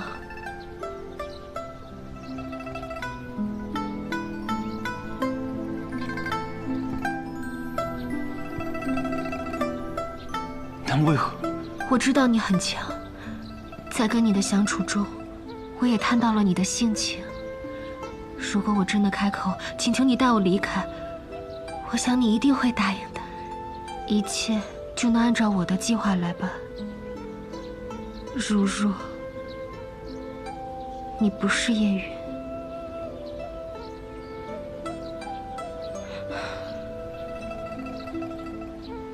因为你是叶云，是我真心喜欢的人，所以我不能连累你。你快走吧，你赶快离开天启。我不走，要走，我们一起走。今日顺风，宜出行，远游，不归。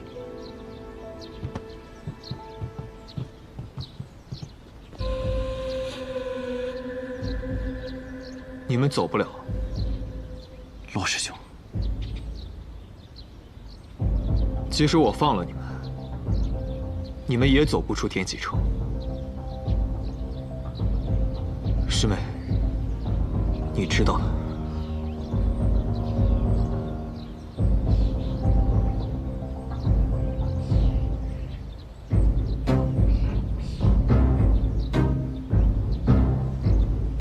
么骆师兄，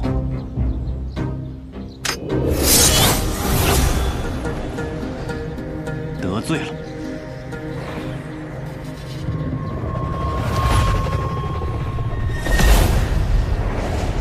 你疯了！你的伤还没有好。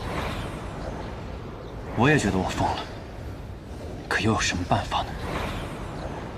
喂，年轻人，还是要好好保养保养。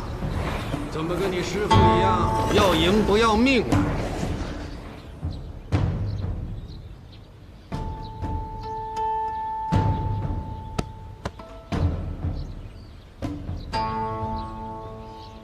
李先生，不错不错，你师傅一老头虽然是个废物，但你还不错。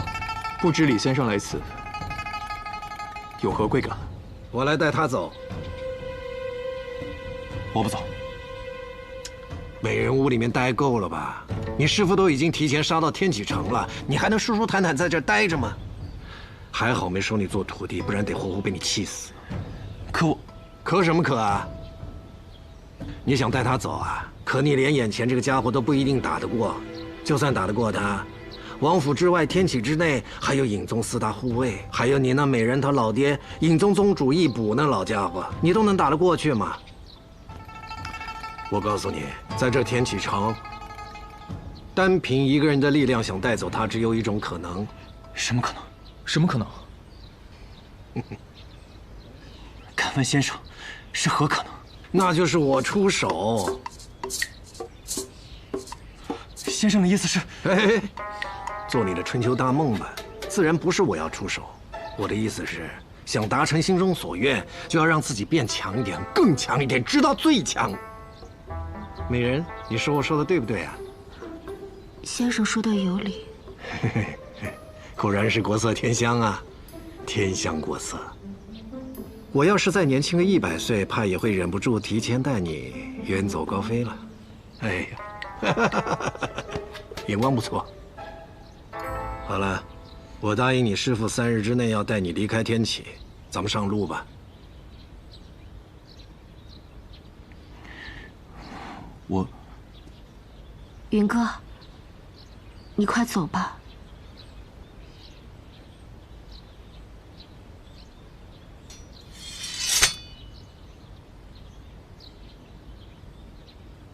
半年，你等我半年，我会回来的。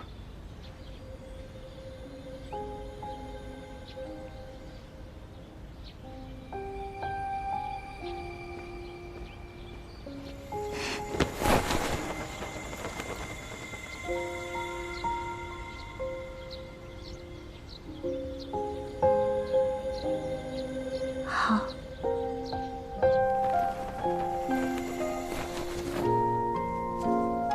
先生，等等，怎么还舍不得你那个小美人啊？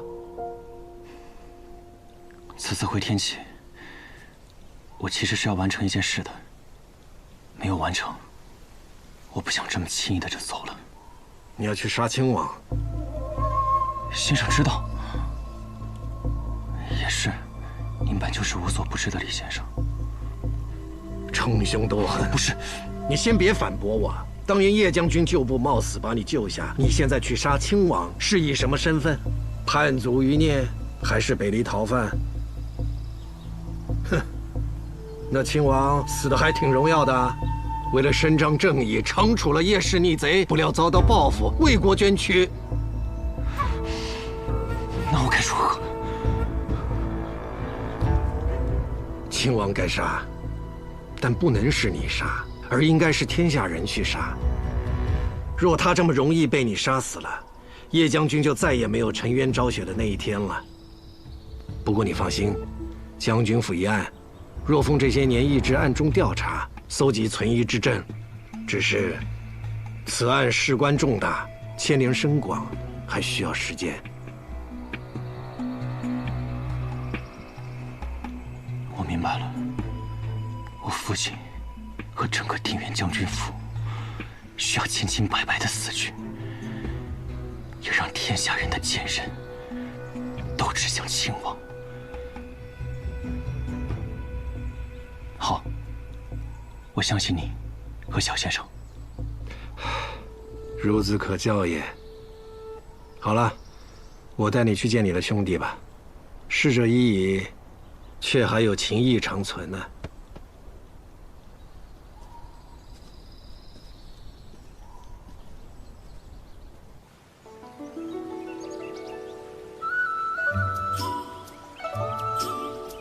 故人远行，迎折柳相送。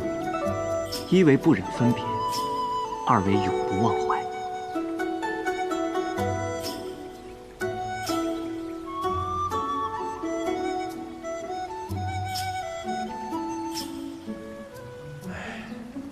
还是算了吧，这也太难为情了吧。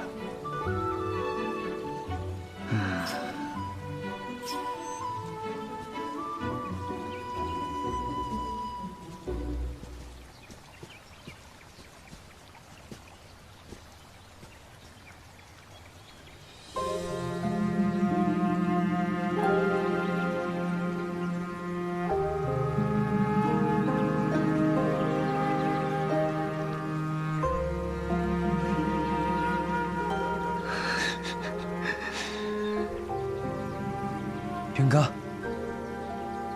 东君，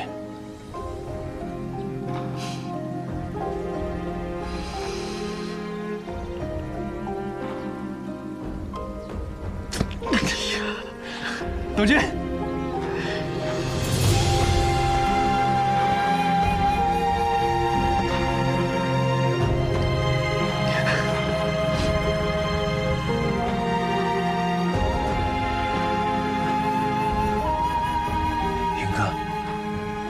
死，真好。所以别再一提起我时，就有一张上坟脸了。要死，你先死。实在不行，一起死。君子道别三言两语就够了，不要婆婆妈妈的，絮叨个没完。东君对我的情谊，我看在眼里。东君，就先这样了。此次一别，也不知再见何。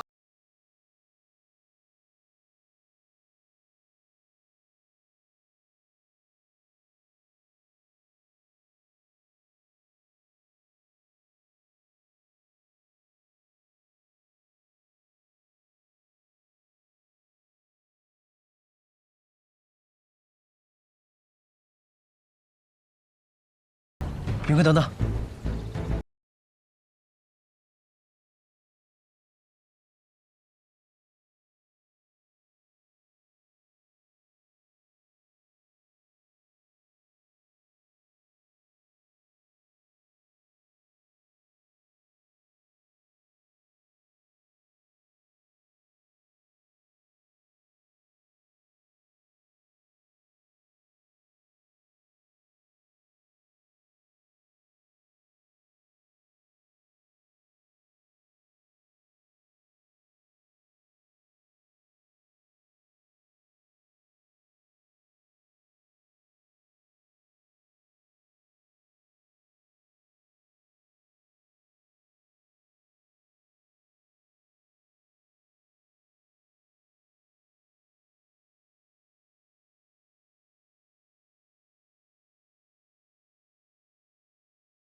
谁在骂我？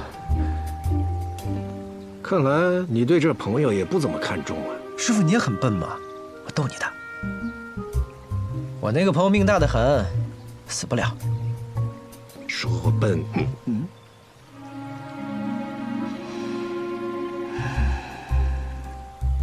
走吧。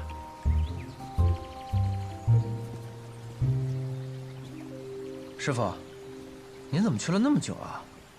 说来话长，长话短说便是。自古英雄难过美人关，什么意思啊？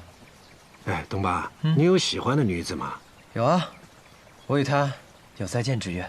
何时？待我名扬天下之时。你为什么喜欢她？因为一眼万年。可是你不知道她的年龄，不知道她的性格，不知道她的身世，你就因为这样就喜欢上她了？喜欢一个人需要这么复杂吗？一见钟情还不够。她可是我第一个放在心上的。若是日后我再遇到其他的人，我也会告诉我自己，我有喜欢的人了。哎呀，你说的话好对呀，我竟无法反驳啊。那师傅呢？你有喜欢的人吗？有。在哪儿？都死了，因为我活得实在太久了，所以他们都死了。他们？是啊，我第一任妻子去世的时候啊，我曾经发誓过此生再也不娶了。但是后来，我想想这世间那么多姑娘钟情于我，我若不怜香惜玉，岂不是对不起她们啊？好多故事啊，想得好心痛啊，心痛啊！呸！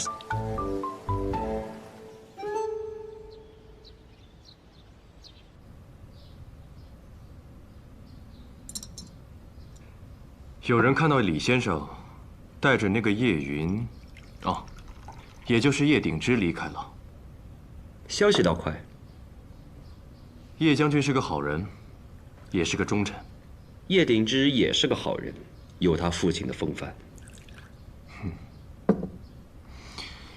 若风啊，你说这次李先生出手，会不会？兄长放心，先生没有要卷入朝堂之争的意思。哦。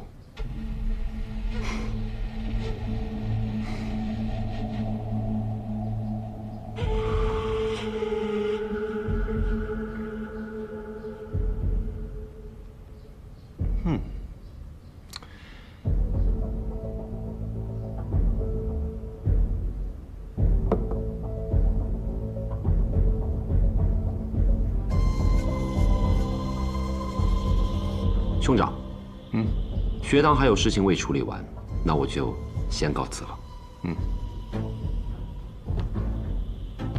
若风啊，你说，一个人心里有鬼的时候，什么事情会让他害怕呢？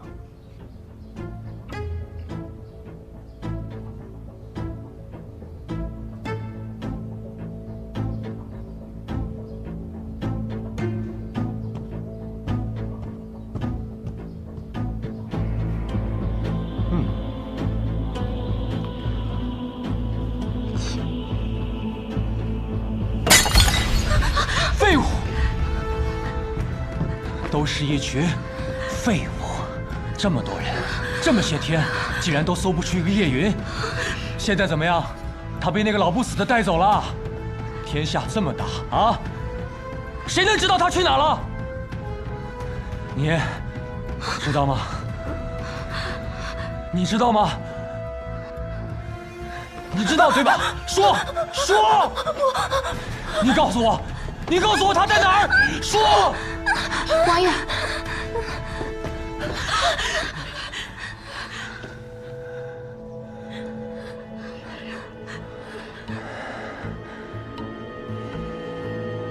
没有人知道，没有人知道他去哪里，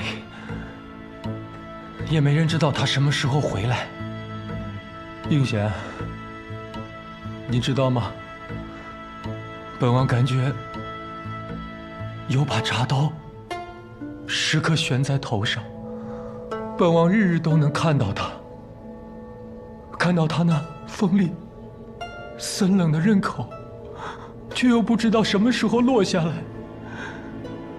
日日担惊，夜夜受怕，不得安寝。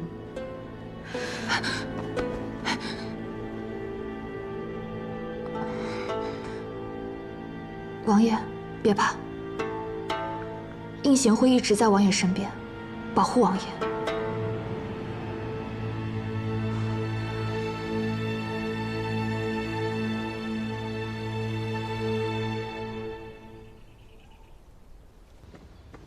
没事，小丽师兄。哎，董爸，我以前就听闻人说过，世上有一种人叫书痴。我本来是嗤之以鼻的，直到我认识了谢轩公子。谢公子，今日读什么呢？啊，龙月剑法。你在看剑谱哦？二师兄也懂剑法？师兄我可是出身雷门，当然不懂剑法。但是你嫂子新月她可是新剑的传人，所以我听说过这部龙月剑法。这是一部几近失传的高超剑术。谢轩，你只看不练，你能学得会吗？谁说我不练？我在心中练。你以为我只是在看书？可我每看一招，心里的自己便用一招。一本书看完，剑法也就学会了。没想到谢公子也是个高手。没打过架，我师门向来以礼待人，门人几乎都不太会武功。可你们若是遇到不讲理的人呢？那就揍到他讲理为止。可你又说你不会武功啊？是几乎都不会。几乎都不会的意思，就是有人会。我有个小师叔，学问很高，武功跟学问一样高。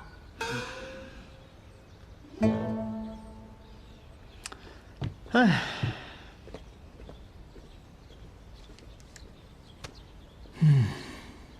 许久没见，确实有些想念小师叔了。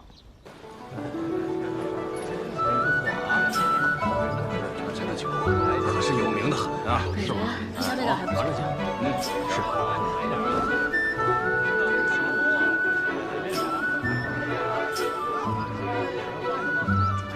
这么多年不见，这字看上去还是那么美。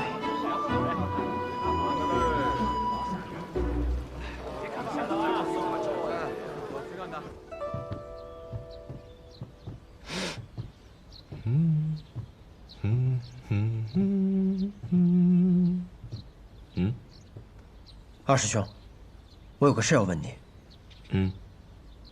如今我已算是正式拜师了，对吗？当然，这仪式不都走完了吗？我拜师是为了什么？习武。那么请问，我师傅呢？尹师侄已经搬到了柳月师兄的府里，向他学习武功，而我的师傅成天除了干这个就是干那个，偏偏不教我。虽然说拜师是为了习武没有错，但师傅也没有说要教你啊，是吧？都是让弟子自己学的。那我拜师又有何用呢？当然是你在外边被欺负的时候，你可以响亮的报出我们老头的名号，吓死他们。哎，这也太无聊了吧！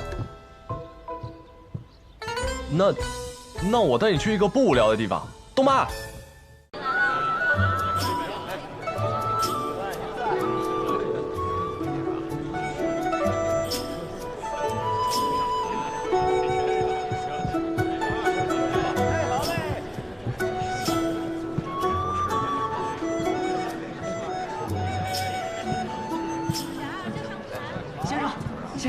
先生，此座只为贵客而留，也只有贵客能坐。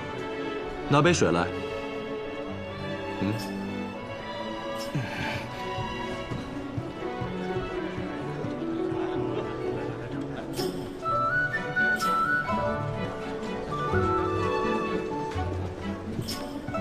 来，先生，请。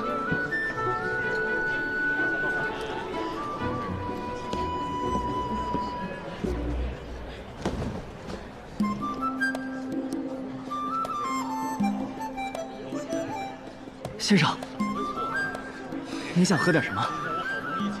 就来一壶桑洛吧。先生，我们店里还有很多名贵的酒。不用了，就要一壶桑洛。酒不该是用来享乐和炫耀的东西。先生说的是。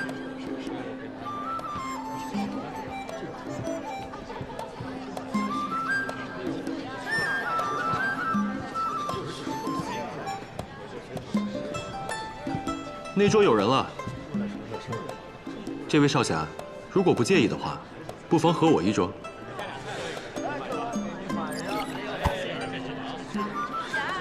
这闹鬼了，哪有人啊？我是说，这个桌子被人预定了。好吧，叨扰了。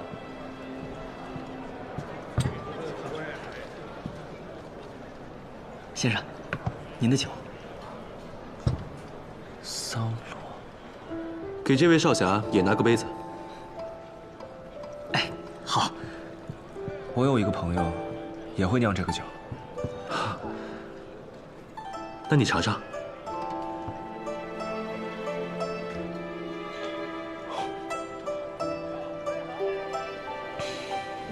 我觉得，没有我那个朋友酿的好。少侠的朋友是位酿酒大师，他呀是个酒痴。不知少侠尊姓大名？哎，先生请我同桌喝酒，不必如此客气。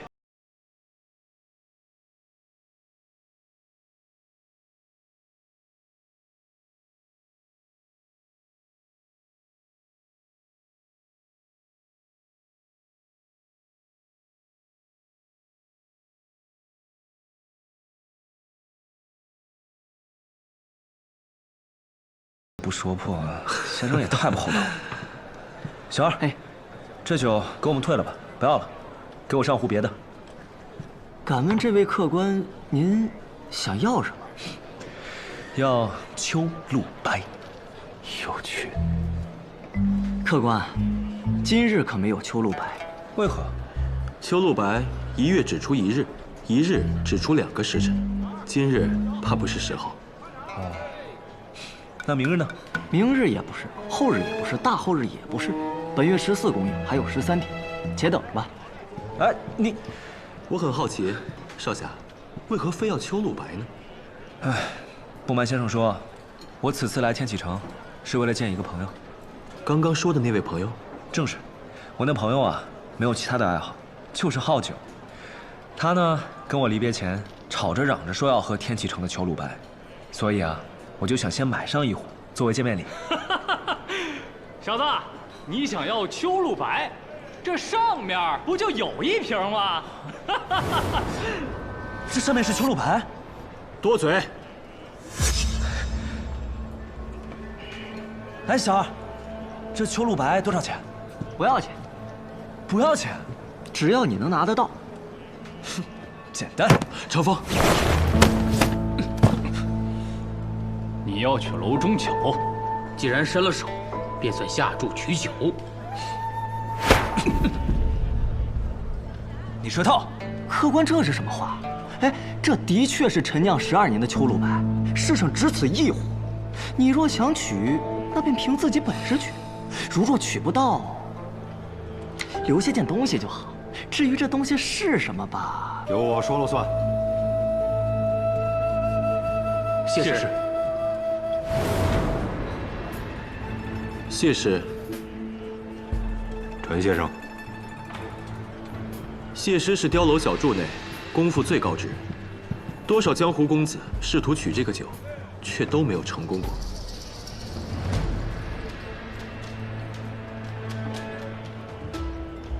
哼，那也就是说，如果我抢到了，便是第一个成功的。算吧，真正的高手不会来取这个酒。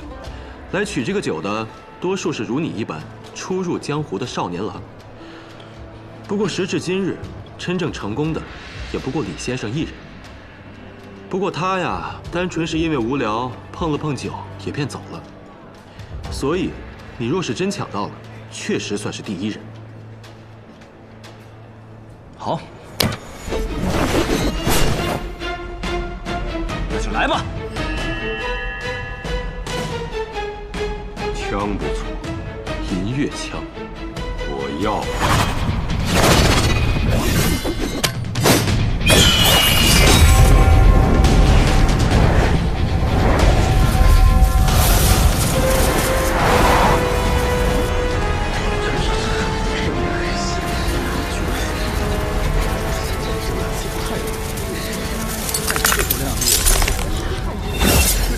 是一柄好枪。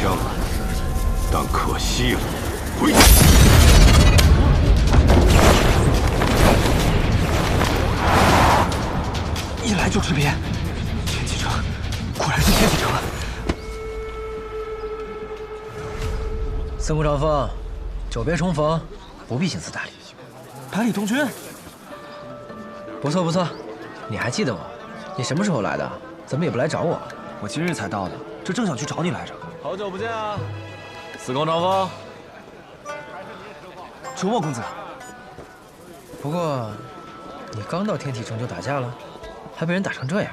哎呀，别提了，我想着跟你也算是久别重逢，总得备份礼吧。普通的酒酿的也没你的好喝，最好的酒今日卖光了，那我只能去抢。结果没曾想技不如人，没抢过，那枪还折在里面了。一个人抢不过，那2个人能不能抢过？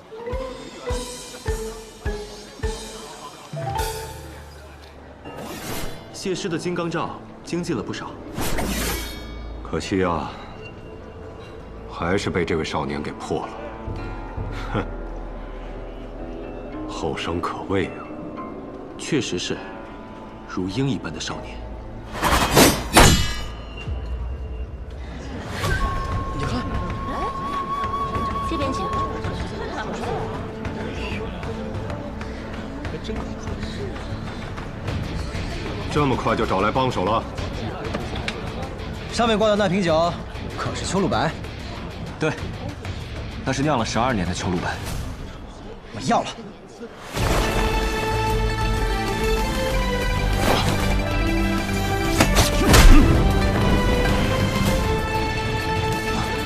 好强的掌力！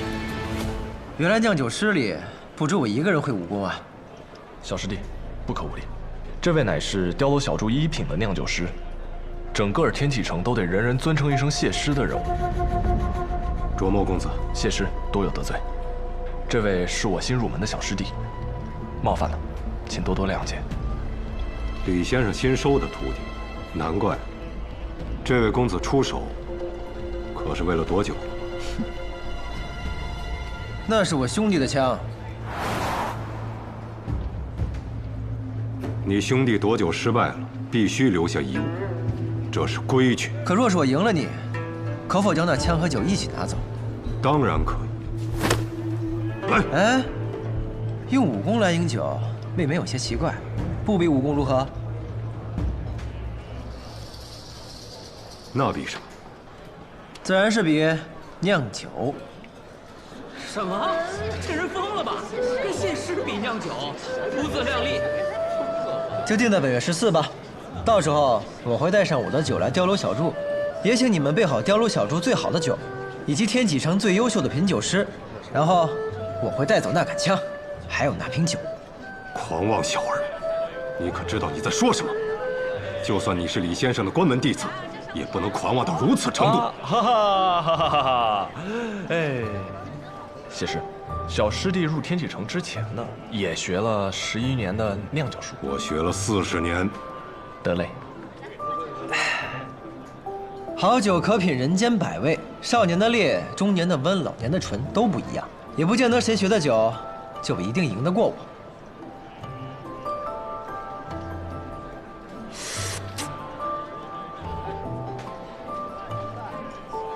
那就恭候大驾。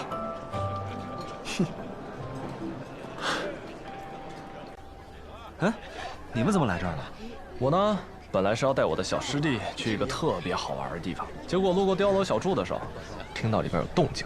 我们呢就想说去凑凑热闹，其实是我自己想去凑热闹，正好这时候你被人给打出来了。我当下我完全没有想好怎么去反应，他倒好，大老远就把你给认出来了。好家伙，直接一个轻功上去，来给你2肋插刀了。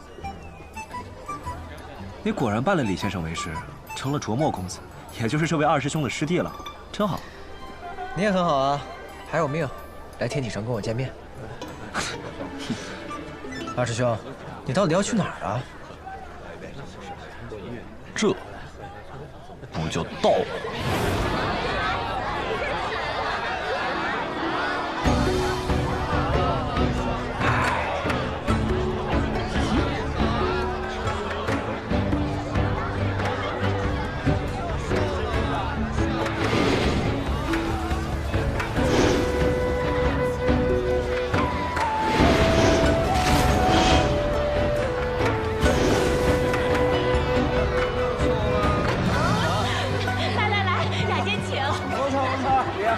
当年。公子，来了。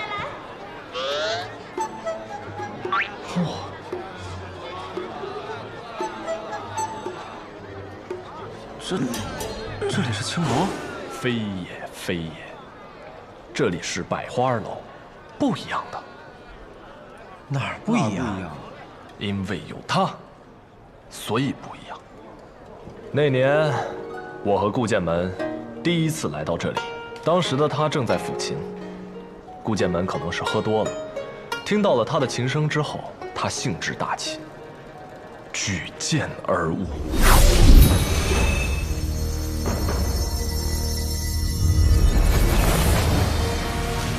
当时的景象尤为震撼。哎呀，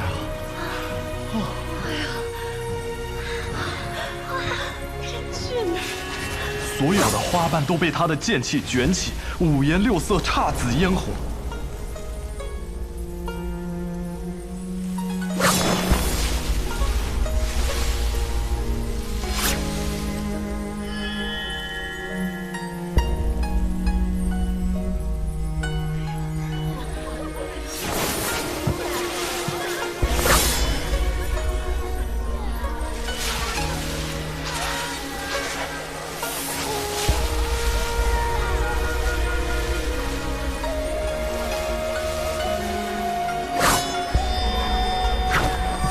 最终，所有的花瓣交替飞舞，成了一座花桥，从这里通往了那座高台之上。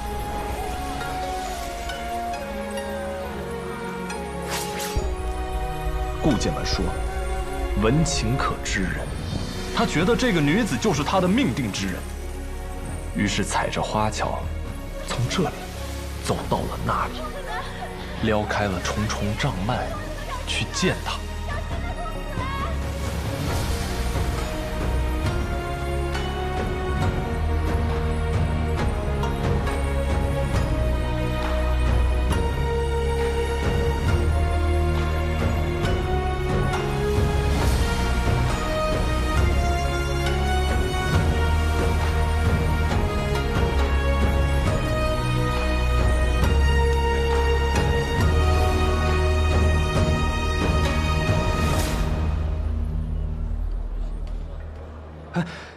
然后呢？然后顾剑门就下来了，他被拒绝了。啊？现在回想起来，也是几年前的事情。当时的姑娘现在也出落成闭月羞花的样子了，整个天启城都知道她的名字。不知道顾剑门那小子啊，在见到她会不会感慨？雷公子，许久没来听曲儿了。没有顾公子没来的时间久。没有多久是多久啊？哎，那其实也没有太久。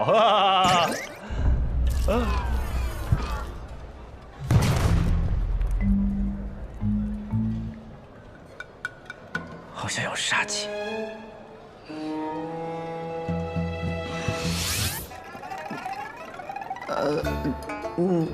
嫂子，小小年纪，不学好。我是无辜的。夫人，对呀，百里东君，你小小年纪不学好，让你别来这种地方，你偏来。我都说我不来了，你非带我来，死拉硬拽把我拽进来，怎么样？现在满足了吧？开心了吧？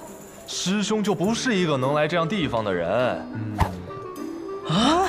你还要不要脸啊？别说。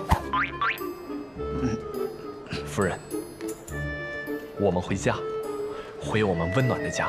雷公子打算下次什么时候来啊？不来了，这辈子不可能来了。就是小师弟让我来，我也不来了。走。小师弟，趁年轻好好享受吧，好时光不多了。师弟，走师弟走。娘子啊，错了，我错了啊。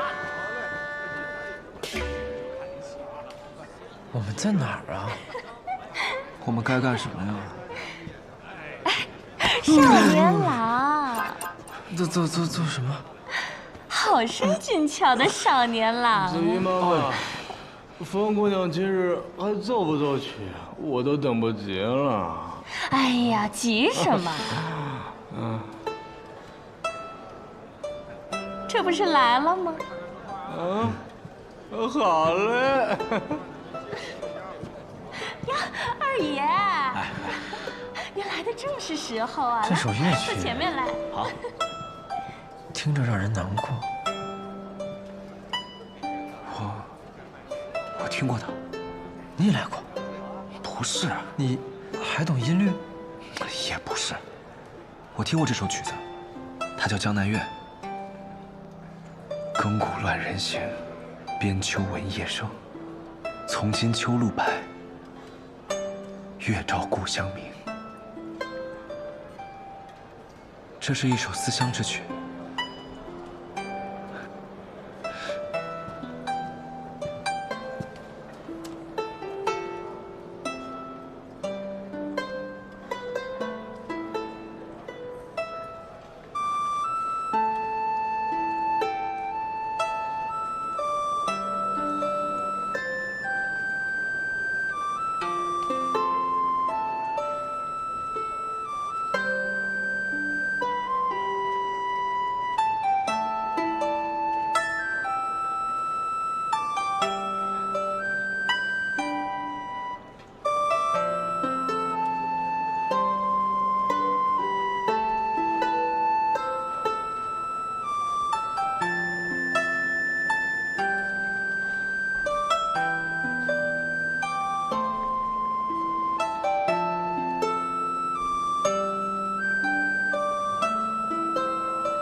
这位公子，小姐好。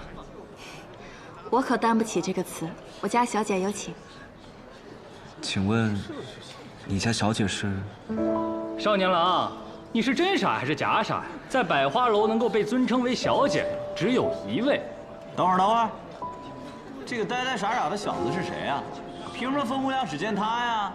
我天天在此地听曲儿啊，银子花了也不少，连风姑娘的面都没见上。凭什么他第一次来就能登堂入室啊？哎呦，二爷，来，行，您这消气啊！你不是千金台那位？什么千金台不千金台？今日不说千金台，大家来此地都是来听曲儿的。诸位，百花楼对咱们不公啊！大家伙说是不是？是啊。哎呀，这话说的，你看。是啊，这不合适。还是算了吧。你知道你在拒绝谁吗？不是，姑娘莫要动怒。行了，知音难遇，说不准还能遇到个同乡呢。你看这。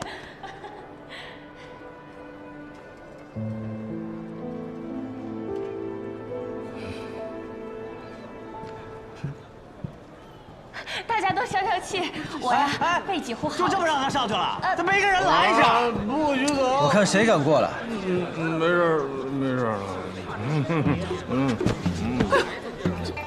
笨蛋，废物！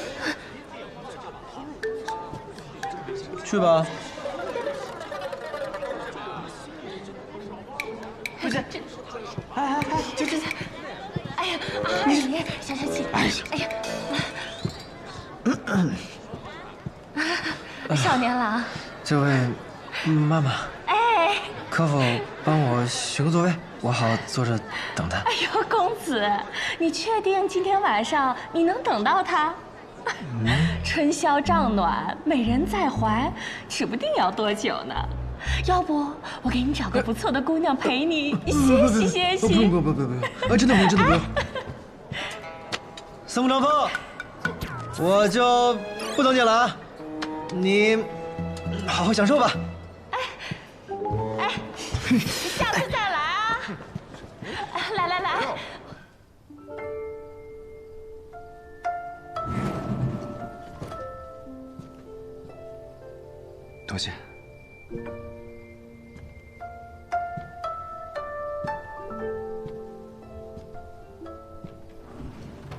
是你吗？姑娘有礼了，在下司空长风。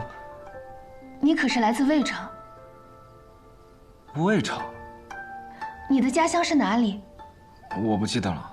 那方才那支曲子，你是从哪里学的？这我也不记得了。你怎么什么都不记得了？你这个人是记性不好，还是脑子有问题啊？姑娘莫要生气，我的确是记不起以前的事情了。我从小在江南流浪，兴许是哪位萍水相逢的旅人教我的吧。只是刚刚听见姑娘奏起，忍不住跟着吹了一番，还请姑娘莫要见怪。我没有要怪你的意思，是我失态了。我有一个哥哥，也会吹这支曲子。我把你误认为是他了，看来是我想多了。你走吧。刚才的事，无论是关于我那哥哥的，还是我的失态，都不许说出去，破坏我在别人心目中的形象。那个，姑娘，你老叫我做什么？其实我还挺想有个妹妹的。你这个人好生梦了。来人，把这个不要脸的给我撵出去！哎，等会儿，姑娘，你先听我说完。我不是那个意思。我从小漂泊四方，未曾羡慕过别人有爹有娘，但却一直羡慕别人有个妹妹。好像有个妹妹，就像是有了守护的东西。所以我一直觉得，如果能够有个妹妹让我守护，那一定是一件特别让我骄傲的事情。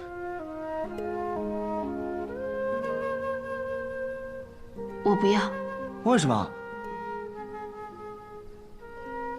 姑娘，你那个哥哥叫什么名字？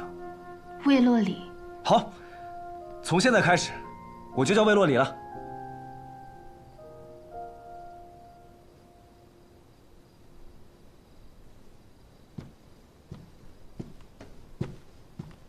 你这人，竟敢三番两次占我便宜！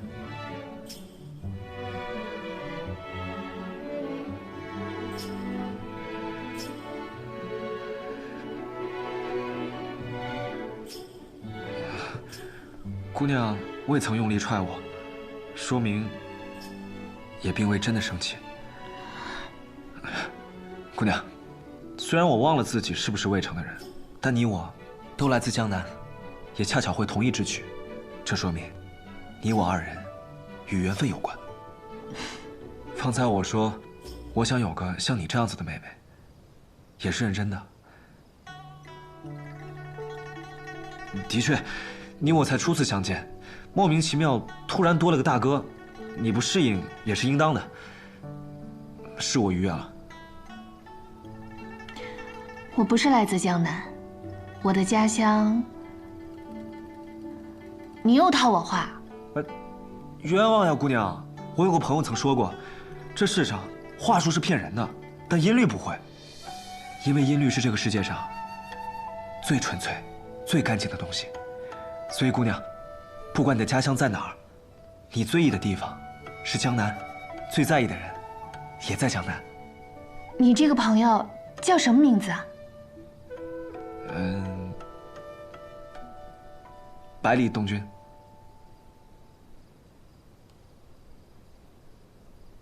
倒是个好名字。我累了，就不陪公子聊天了。玲珑，送客。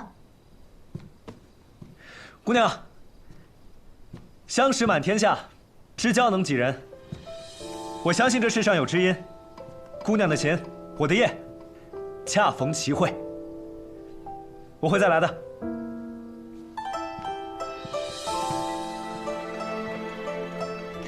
你这话说的，倒像是个读书人。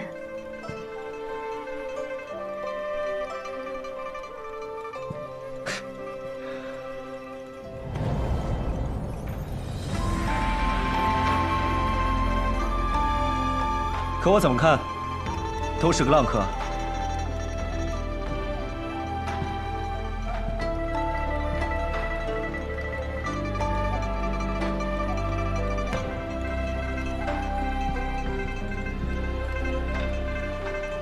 小姐，你好像有点喜欢，不，是不讨厌他。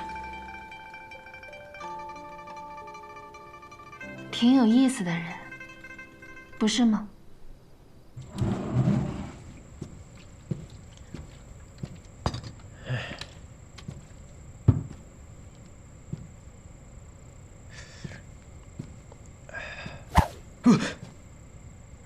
尹世珍，你吓死我了！你怎么来了？我今天被师傅盯着练了一整天的功，想找你喝酒放松一下，结果你却不在，好没意思。啊。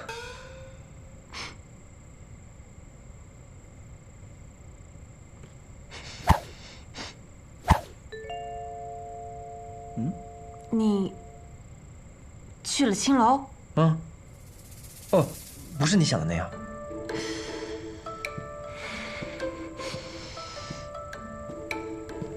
果然，脂香扑鼻，一路的夜风都吹不散。你就是去了青楼。那其实不是青楼，那叫百花楼，是听曲儿的。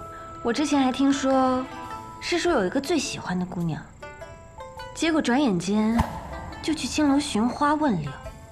想来师叔对那姑娘也没那么喜欢吗？哎，你可别瞎说啊！那是雷二师兄带我去的，而且我去之前根本不知道我去了什么地方。你去之前不知道，你去之后难道还不知道吗？胭脂气那么重，定然是在那处待了好一会儿。我是待了好一会儿啊，但那是因为后来雷夫人去了，然后我的一个好兄弟又邂逅了一个女子，然后，哎呀，怎么就解释不明白了呢？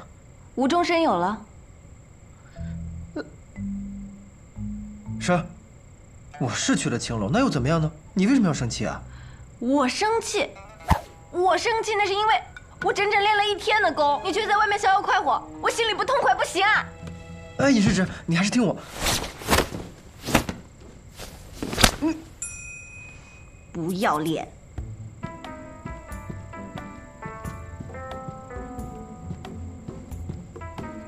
我招是惹谁了我？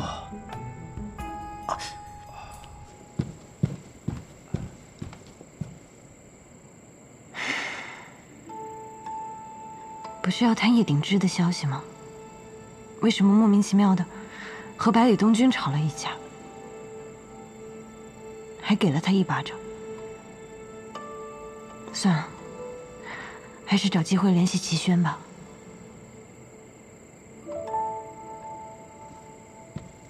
哎，出来了，出来了，出来了！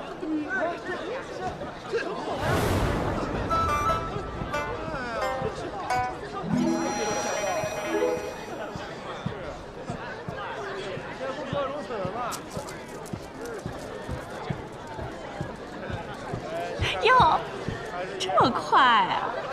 对啊，难道要很久吗？哎呀！哎，各位，不是你们想的那个样子。我跟风姑娘只是聊聊音律，绝对没有伤她清白。我呸！你聊音律怎么把头发聊散？啊？风姑娘此前一直是卖艺不卖身的，你是谁呀你？不是，你凭什么？你怎么敢？各位。我这个头发是因为……行，兄弟们，别听他废话了，给我打！哎，各位英雄且慢！不是，你别让他跑了呀！追呀，不打呀！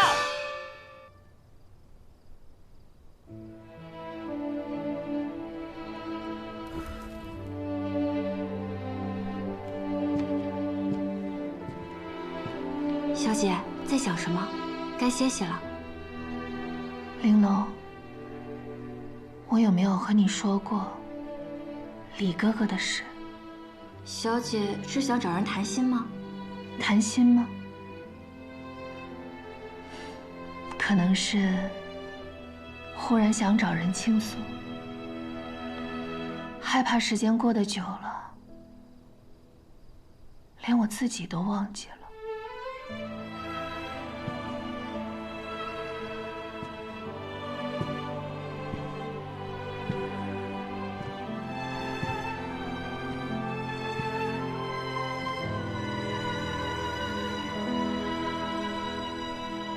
在我很小的时候，家里就被灭了门。我师父带着我逃了出来，在路上他捡到一个小孩，那个孩子就是魏洛里。每天晚上，他都会摘下一片叶子，在檐下望着月亮，吹那首《江南月》。每次，只要他一吹这支曲子，我就知道他也想家了。那后来呢？后来我师父带着他拿着剑出去了，就再也没有回来。他们说，我师父和李哥哥都死了。小姐，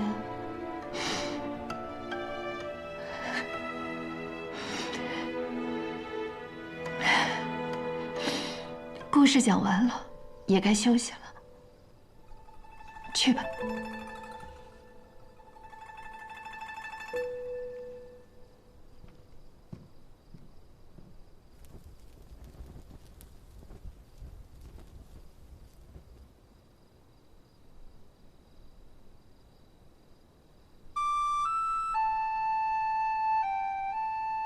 你叫什么名字呀？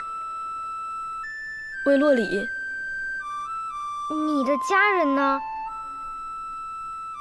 都死了。李哥哥，以后我们就做家人吧。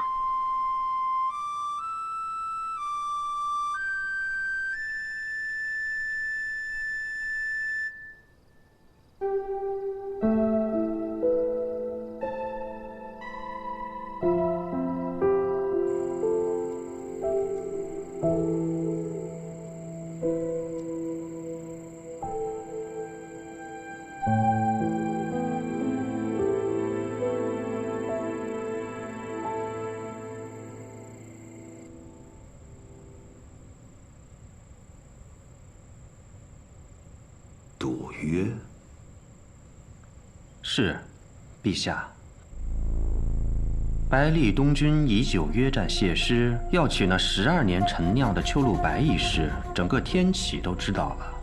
这壶秋露白乃是陛下继位第3年所酿，酿好之时，陛下曾有言，若12年未有人能将其取下，便在酿好之时的秋收之日，用以祭祀。眼看这12年之期将满，百里东军这样做，岂不是明晃晃的在打陛下的脸？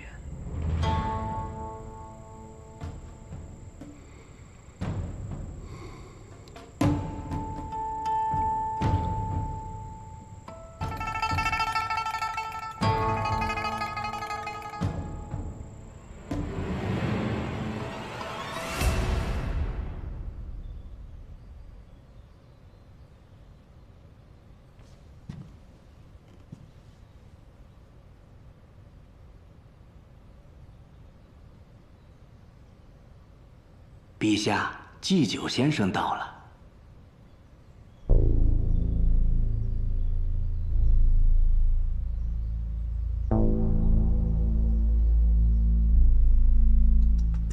字写的挺好的，有点意思。理儿嘛，哎，太次了，装霸气。当年先生为孤赐联时，孤还炫耀了许久，可如今先生自己却看不上眼了。嘿嘿，人嘛，总是会对自己的过去嗤之以鼻。参见陛下。赐座。是。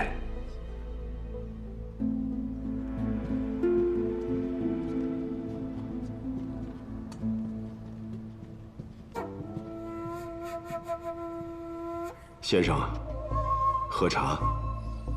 这茶可是男爵特有的凤凰雪片，不可多得，尝尝。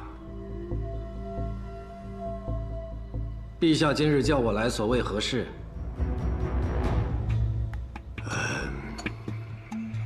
孤年少时好诗书，不善武功，母妃也并不受宠，在皇子中是最不被看好的。幸而身边有2个好兄弟，一个出身云溪叶氏，一个来自西林百里家，都是难得一遇的将才。在他们2人辅佐下，几经生死，才登临着至尊之位。后来，姑犯了一个错，现在想起，依然时常后悔。方才听了一个消息，所以叫先生来，想当面谢谢先生。这么说，陛下是想谢我救了叶鼎之？正是。既然知道错了，又何不翻案呢？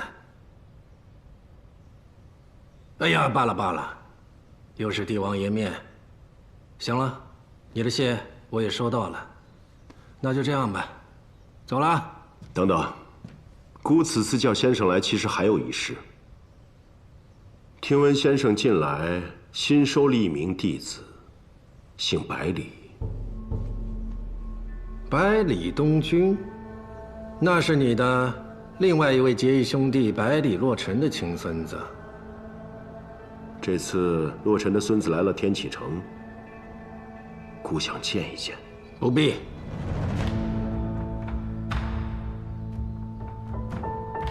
先生不是说过不会过问朝事吗？百里东君不过是我座下一名寻常弟子，既无官职也无爵位，他的事又如何称得上朝事？堂堂镇西侯府的亲孙来了天启城，却不来见姑，成何体统？那你去问镇西侯的罪啊！反正你已经杀了一个兄弟，也不愁再杀第2个。嘿，陛下，你又何至于做出这种情状给我看呢？你放心吧，百里东君不会一直留在这天启城的。我准备带着他离开这儿，四处游历，几年之内他都不会再回来的。可先生是祭酒，既然要离开，祭酒的位置，自然会有更合适的人来做。告辞。如果我执意要留下他呢？你可以试试。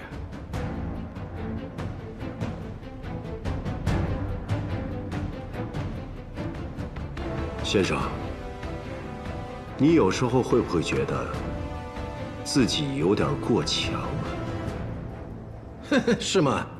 姑觉得在先生面前，先生才像是君王。我乃天上谪仙人啊，世间的君王，就别折煞我了。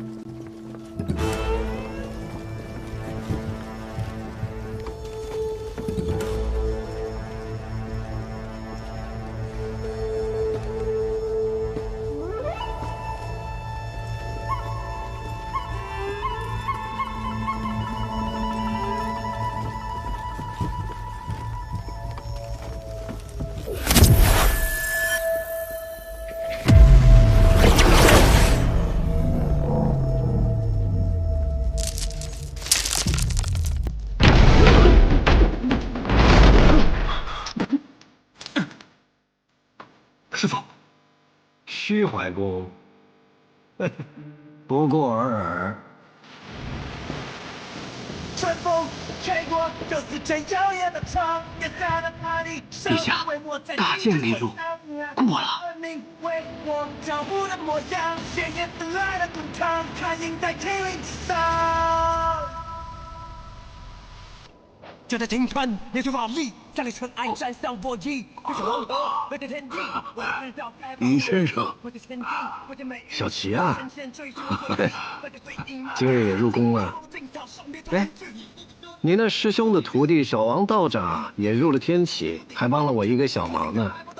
先生入宫，苦的却是我，还得装模作样的来这里打一场。你们那个皇帝想杀我，你说他是不是疯了？哎呀，所以我来了，我怕你疯了，把皇帝杀了。哼，退下来！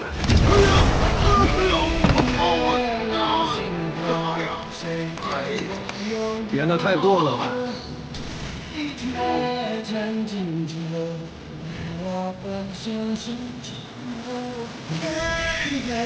终将都让爱人最后头。陛下，国师那路也过了。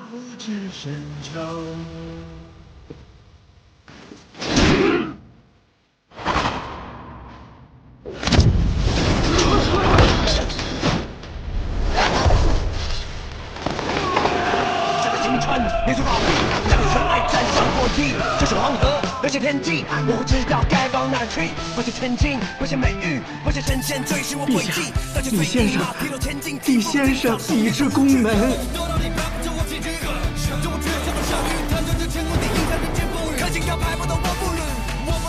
然后呢？然后他转身了。转身了。转身望着这里。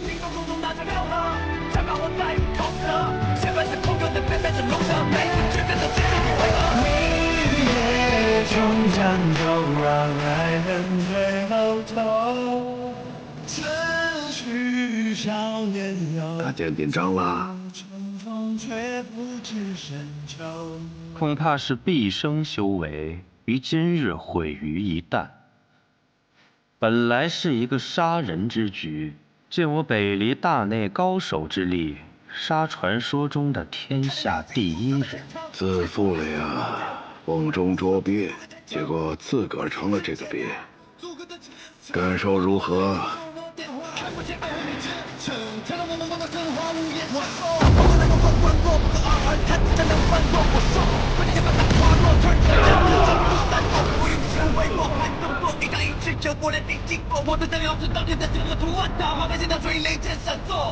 春风吹干了的帆，蚂蚁的精神作战，为我保护了模样，谁人的哪里不脏？